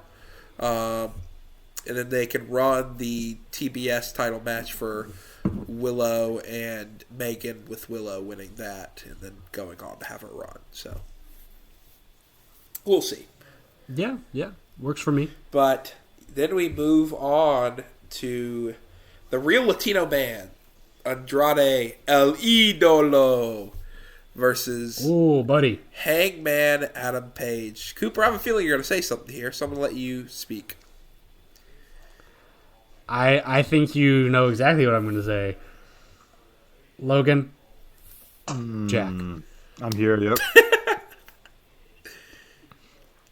This was a match of the year. I look, man. Say what you will about Hang Chud, right? and several people are, and rightfully so. I'm right there with you. That brother can go. I mean, god dang. And Andrade, ooh, buddy. Perfect pairing for him here for this particular time in Andrade's career. This I liked it even more than the Swerve match that they had, which I really liked it, and the Kenny match, which I felt was maybe a little hampered with the Don Callisness of it all. But this I felt was phenomenal. And like, look, I'm not big on. I'll get to my gripes with the booking decision with the ending and who they actually went with here, but the match itself, oh my god, man! Like, just two dudes in their absolute like physical peaks, just going at it. It was really, really fun, and I feel like Andrade hopefully is not going to suffer too much from taking the loss here. I mean, he is. I don't think you could pay a crowd to not cheer him. Yeah. Right now. So, I would not worry too much about Andrade yet. Clearly, I think he is in a slightly different headspace too.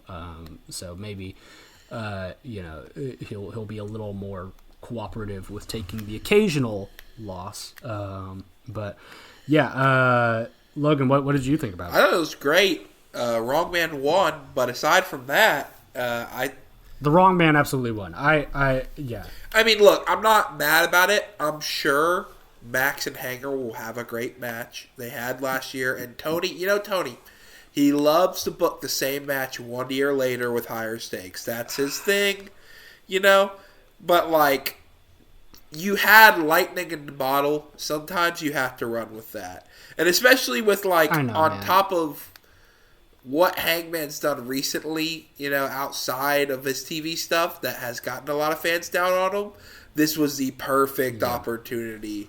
And, like, you knew Andrade has unfinished business with Max. Like, and I'm sure we're going to get that match down the line anyway. If we don't, what a booking malpractice.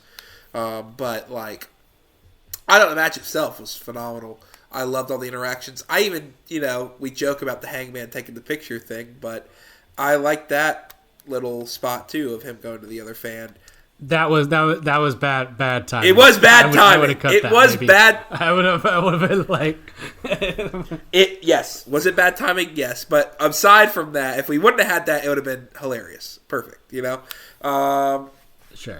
And I'm very excited to see what they do from Andrade here, because he feels like really firm in the Callis family. And there are some people who feel like they may be leaving, which I think he could take some belts from those people maybe if they don't want to put him into the world title scene. Like, I know, Kyle is now firm in the Callis family and just won stuff, but he's acting a lot more like a babyface, and I would... I mean, definitely tonight. Yeah. I mean, definitely tonight, but even the stuff like... I don't think he's a full dastardly heel as he used to be, though he can stooge at any point. And I'd love to see Andrade murder him. I'd love nothing more. yeah, for sure.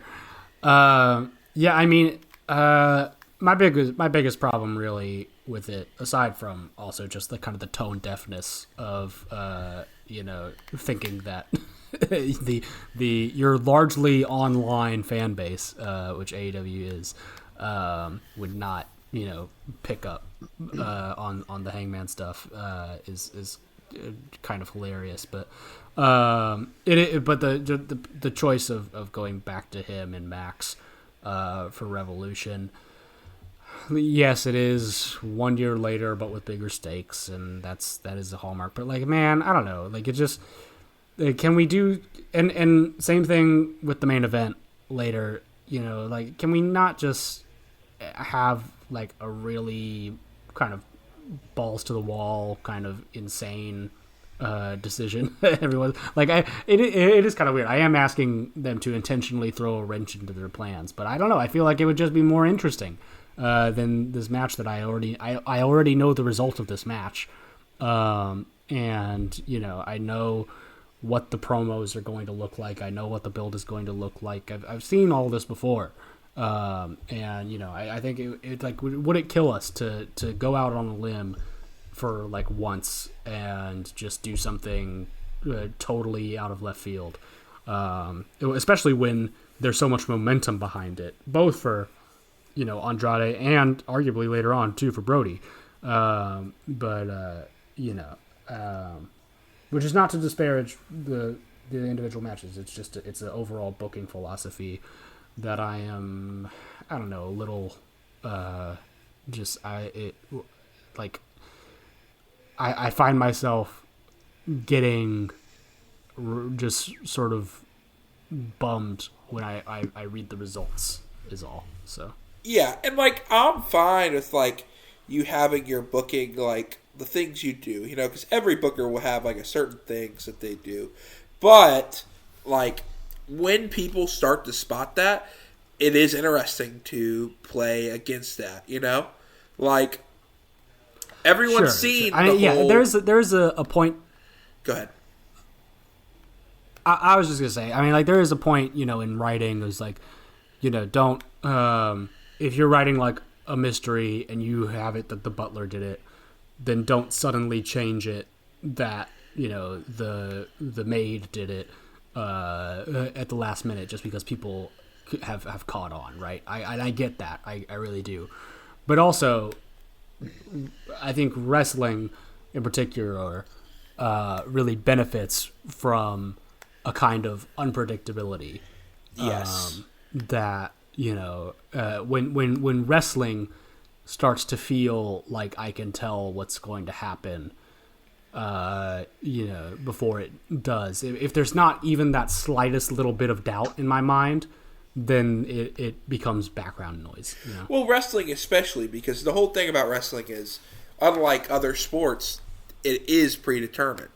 So there is a certain through line that if you watch enough, you can see it most of the time, 90%, where a story's going to go. You can predict the matches and stuff like that. 70, 80, people watch it enough. And so when you have stuff that, like, I think as a booker sometimes you got to feed into that and reverse, trick your fans. You have Hangman go that far because, that's the ultimate rug pull at the end. You're thinking for sure, okay, we're going to get a Hangman Max match. Is what I've been doing the last couple pay-per-views. You see this yearly progression. And then now we're going to pull the rug from you. That match is always there. It's always going to be there, But the Andrade match may not, Yeah, and that's the thing. Like, Andrade doesn't have to win. Yes, that's exactly. It's just, But, But then we move on to the Apuestas match, if I remember correctly. The hair versus hair mixed tornado tag team match between Orange Cassidy and Tony Storm. The unlikely alliance, dance partners, if you will,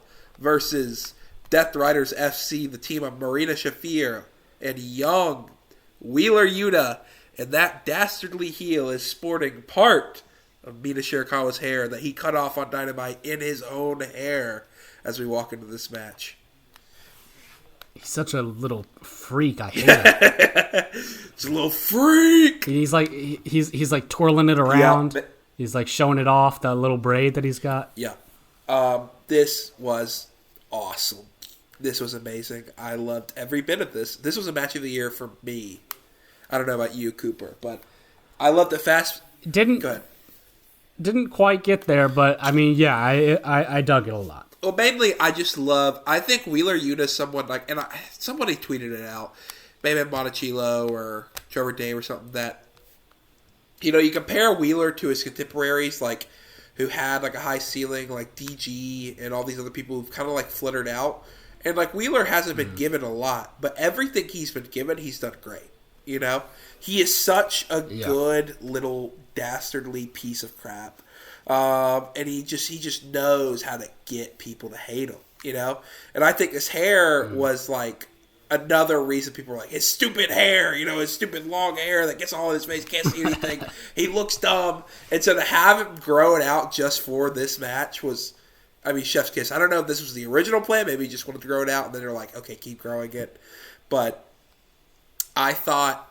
I doubt that when he started it, that was the intention. Yeah, I love, too, how hot start where Orange and Tony started attacking them during their entrance. I love Wheeler hitting the pile driver onto whatever it was. I don't remember if it was, just packages or something like that they took over ring crew stuff. Like those kind of like flight cases in that sort of area. Yep. I love them, beating up on OC, having that moment of, okay, maybe they just don't win this. Nobody thought anybody was going to lose their hair except for Wheeler Yuta, but still having those moments. The moment that really took it over for me was Wheeler letting Orange or Tony pin Marina for a second because he would rather lose her hair than lose his own. Yeah, and that was really nice, and set up the Mox interference later. Yeah, with the hair. And because the thing is, Wheeler, especially out of every one of the Death Riders, they have a certain edge of cool. Claudia's cool, Marina's cool, And, like, they have some sort of code of honor. Wheeler Yuta does not have that. He's never had that. He turned on his mentor and tried to kill him, you know? And stole his move and all that. The Psycho knee was a really good near fall. And I love that, like, again, he was going to honor it, and, like, Marina was, like, standing by his side. I'm like, girl, you didn't even see. She was trying to get you shaved bald. Yeah, I mean, I would say this also while we're on it. I'm really glad that Tony has seemingly gotten over his kind of squeamishness around intergender wrestling. Yeah. At least for moments like these and for feuds like these. I don't expect us to see an intergender match, for, at the top of the card for the world title or whatever. But like this I think is a really good example of what it can do and the kind of character dynamics that it can reveal when you allow these people to work with each other. The Busaiku knee to Tony was just absolutely like thunderous and really kind of made people bite for a second. And it is the stuff with Marina and Cassidy too, kind of taunting Tony with the sort of dance thing with his lifeless corpse. That's pretty fun. I mean, like it felt very much like a house show match. Yeah. Which is what I loved about it. I love that kind of, loosey-goosey kind of energy to it. Very PWG, very just kind of like, hey, we're all here to have a fun time. But also with a very real kind of, a real thing at stake, this person's hair. And for Wheeler specifically, too, like that, that is a character beat and a character moment that he's going to take with him into the next, probably, I don't know, maybe the next couple of years if he decides to keep the bald look, and also just his like chicken shit nature trying to get out of it immediately after he gets pinned. He doesn't hesitate for a second. He's already trying to turn his back on the promise that he made, and then I saw somebody say like, his dad had to come out and be like, now I want you to explain to me and Uncle Claudio. We're wrong with being bald, yeah. It's like, I laughed at it at the time. I was like, okay, here comes Mox to give him the dad speech about, now, son, you made a commitment. All this sort of thing. It reveals so much about the Death Riders and what they're like with each other. I thought it was just a really well done little bit of pro wrestling bullshit. But. Yeah, I thought it was great. I thought Mox's dejected look when he was getting shaved. I'm really happy they left him with Skullet. Just the top. He got the friar cut. Yeah. I love Arns being like, I'm sorry, buddy. And then Wheeler's like, no, you're not. And he's like, yeah, I'm not. And then, Tony going, you slut tot. Here you go. Yes, we're going to make you bald bastard. And Mina getting the first cut was also nice, especially with Wheeler being like, my hair, Yeah, exactly. It's just perfect ending. I hope. It's funny. I do think, and they probably could have planned for this at the time. But in hindsight, I think Mina should have, obviously gone for the little bit that had the braid of her hair at first and, waved it around a little bit.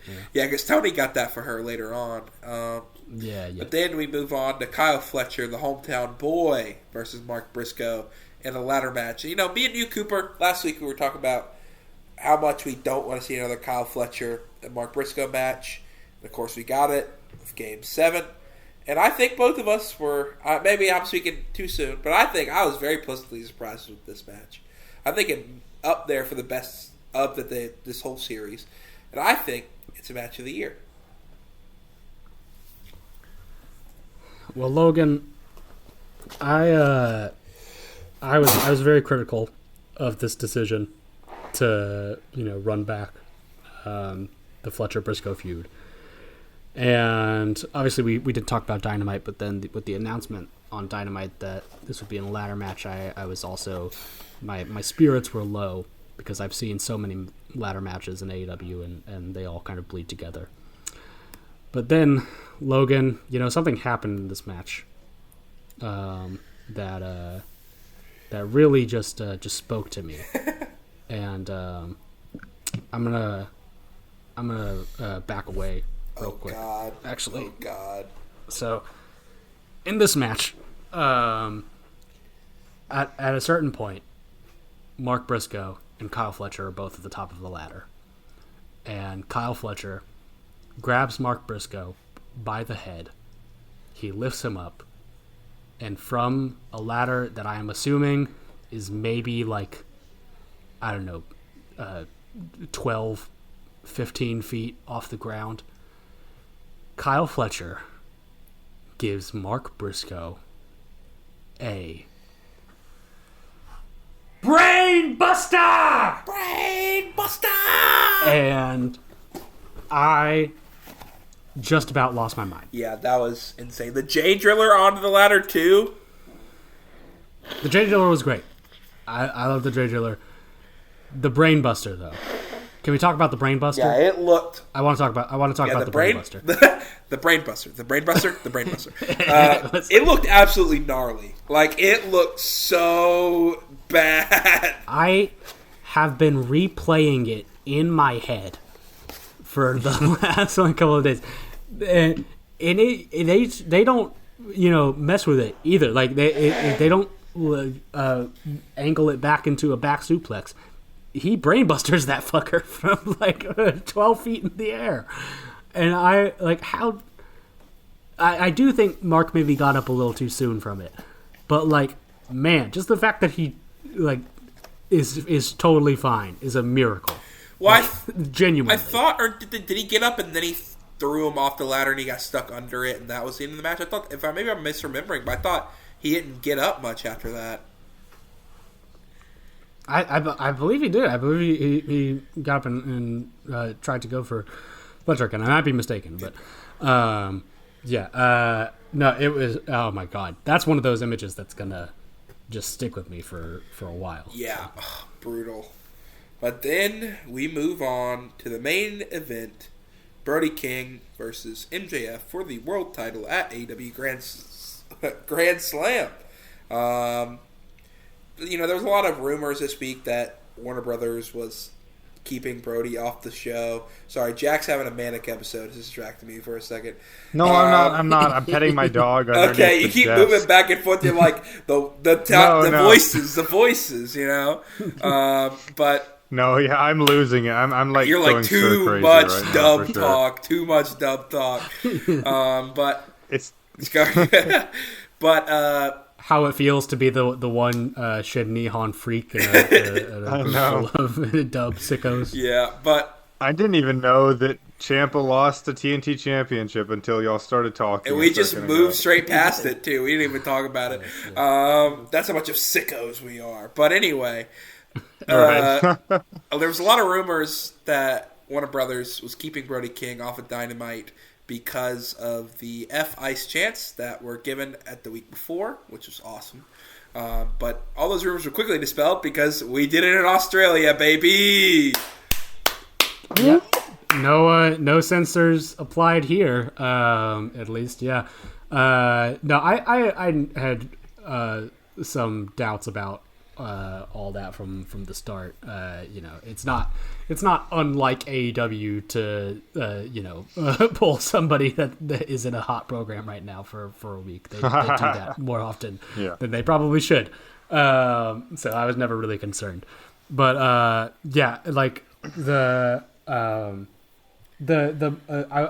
was like, yeah, if anything, this will be kind of the moment of truth to see if there was anything behind it or not, and to just hear an Australian crowd, say "fuck ice" just as loudly and fervently as that Las Vegas crowd did, a sight to behold. And shout out Australia. You guys have really funny voices, but I'm so glad that you you showed up to AEW. Yeah, and I don't think that reaction is. Look, I mean, like Dave Meltzer, I think had a pretty silly response to all this. He's trying to say like he doesn't think that they should play into it, and they should try to be apolitical on the whole thing, which I mean is a very much a take that a man of his age would make. I think. I'm not trying to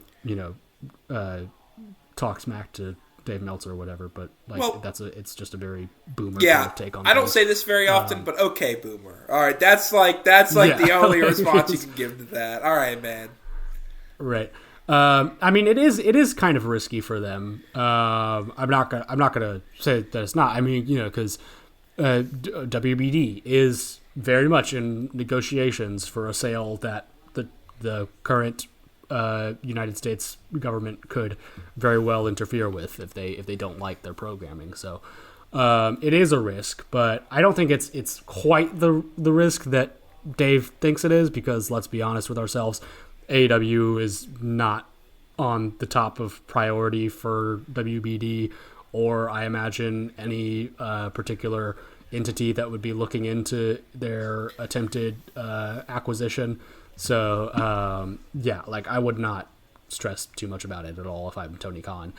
And any attempt that you make now to silence it would be just the backlash to that would be way more than trouble than it's worth to just let them to just do it. And it's just for Brody too. It's nothing. It's such a non-controversy. Yeah, for sure. But the match itself, I thought was pretty good. I thought they built really well off of the previous match, and with it's not going to be the same thing. Max has learned his follies of the last match. He took that as almost like a beating on the chin. Okay, what do I need to avoid? Which led to a very cathartic moment when he got the sleeper on the apron finally, and Max realized too. He's like, shoot. I really like the leg work, and that ultimately being Brody's downfall of just his leg giving out on him. But I don't like, and I'm sure you tweeted about it, so I'm sure you don't like it either. You can't kick out of the Gonzo Bomb, man. That's just not allowed. It's not allowed. Yeah, I did not feel great about that. And I think it felt jarring considering how much of the match Max was working so strategically, and to have this big kind of I don't know, that is kind of a power move to kick out of a Megadeth finisher like that. Yeah. It felt very jarring. I will say that. Yeah. My main thing too is just the move itself. There's certain moves, and this is a good portion because I can announce this. We're not going to do it next week, but the week after, whenever we start March, the rich WWE GL tradition of the March Madness bracket. The last 2 years we've done, or last couple of years we've done theme songs, but this year, as per request of Cooper, I think he was the original idea of we need to do finishers. So over the next 2 weeks, if you are in the comments section right now and you listen all the way through like a great listener of the Strongest Style podcast, please comment your favorite finishers that you would want to see in the bracket. But getting to that, a strong finisher, the way the Gonzo Bomb looks, that's one where I don't want barely anybody ever kicking out of that. Unless it's I mean, it's not just a normal pile driver. That's a pile driver with force. It looks like you kill somebody when you hit that move. There is Go ahead. Oh crap! I was going to say something. Wait. It's coming back to you. Oh, I was just going to say there's no way we can top the last bracket episode. Is what I was going to say. Oh yeah. I'm a crack addict. I smoke crack. We are true. It's so Did we do- so incredibly mature. What's funny is we would. okay. I'm not going to get into that because we don't have time.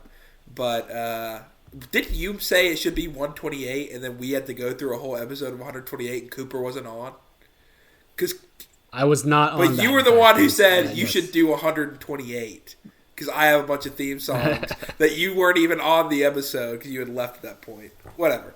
Anyway, but I'm not a big fan of the kick out, especially for someone like Max, who's like chicken crap heel. He's a smart heel, but still, let it. Ultimately, I just don't believe that he would. Yeah. Let it be like a foot on the ropes thing, but like. Sure. But sure. Yeah, kick out of that. There are ways around it. But yeah. I think the match up until then was really, really great though. And like I had it I think as a match of the year kind of, it is sort of borderline for me, but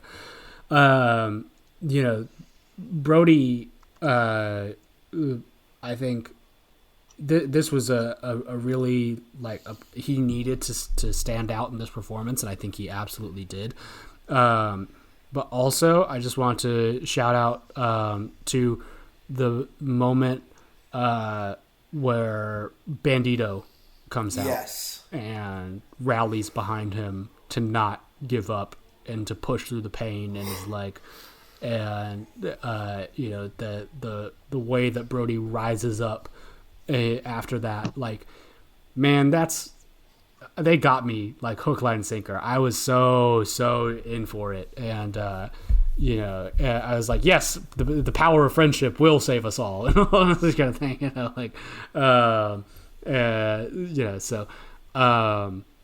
but no, but like Brody, I think came off way better here than in pretty much any other singles matches he's had. I mean, obviously we've had the squash a while back ago, and that I think was a really kind of great shock. But this was the test for him, and I think he passed with flying colors.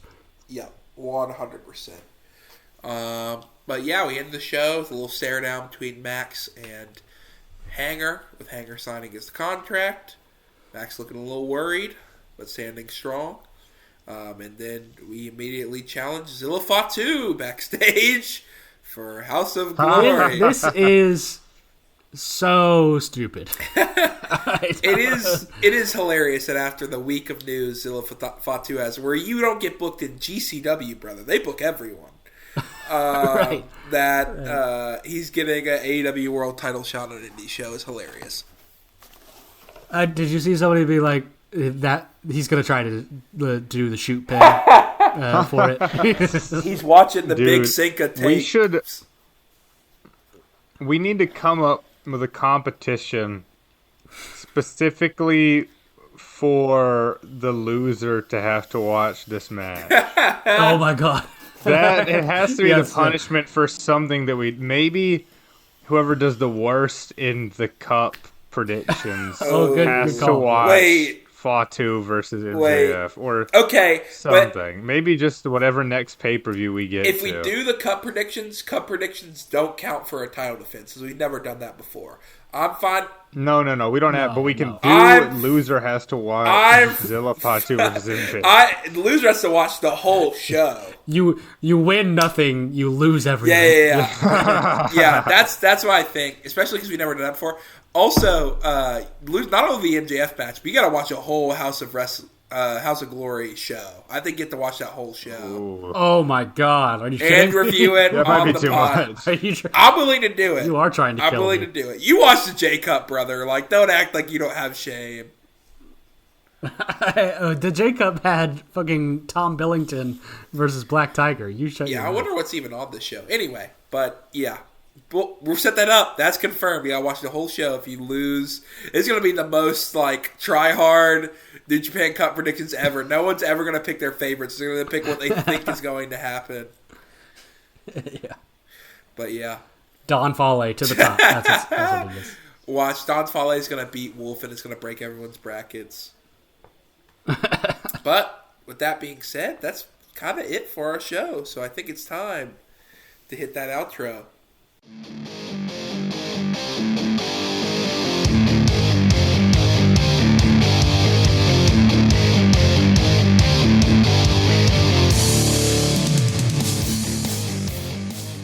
Thank you for listening to Strongest Style, a pro wrestling podcast. That has been it for me, Logan Hurston, Mr. Jack Cooper, Mr. Jack Dudley, and Cooper Prater.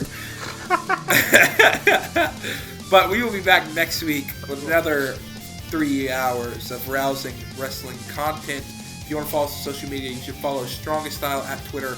We are upping our Twitter game. We're going to start putting regular shifts in. We're going to say it. Cooper's done his first one. It's time for me and Jack to lock in. Maybe we'll make... No doubt. We're going to make Jack live tweet a New Japan show or something. I don't know. I will do a lot of tweeting on the account for sure. Yeah, I'll just tweet on everyone's burners. It's my burner. You won't know who's tweeting. Look forward to it. That'll be a fun game for you guys. Figure out who sent what tweet. You'll know it's one of us, but which one of us you may not know. But if you want to follow me and Jack on social media, you can follow me at Logan Hurston. You can follow Jack at Average Darth. Cooper doesn't have social media, but Cooper, any last words?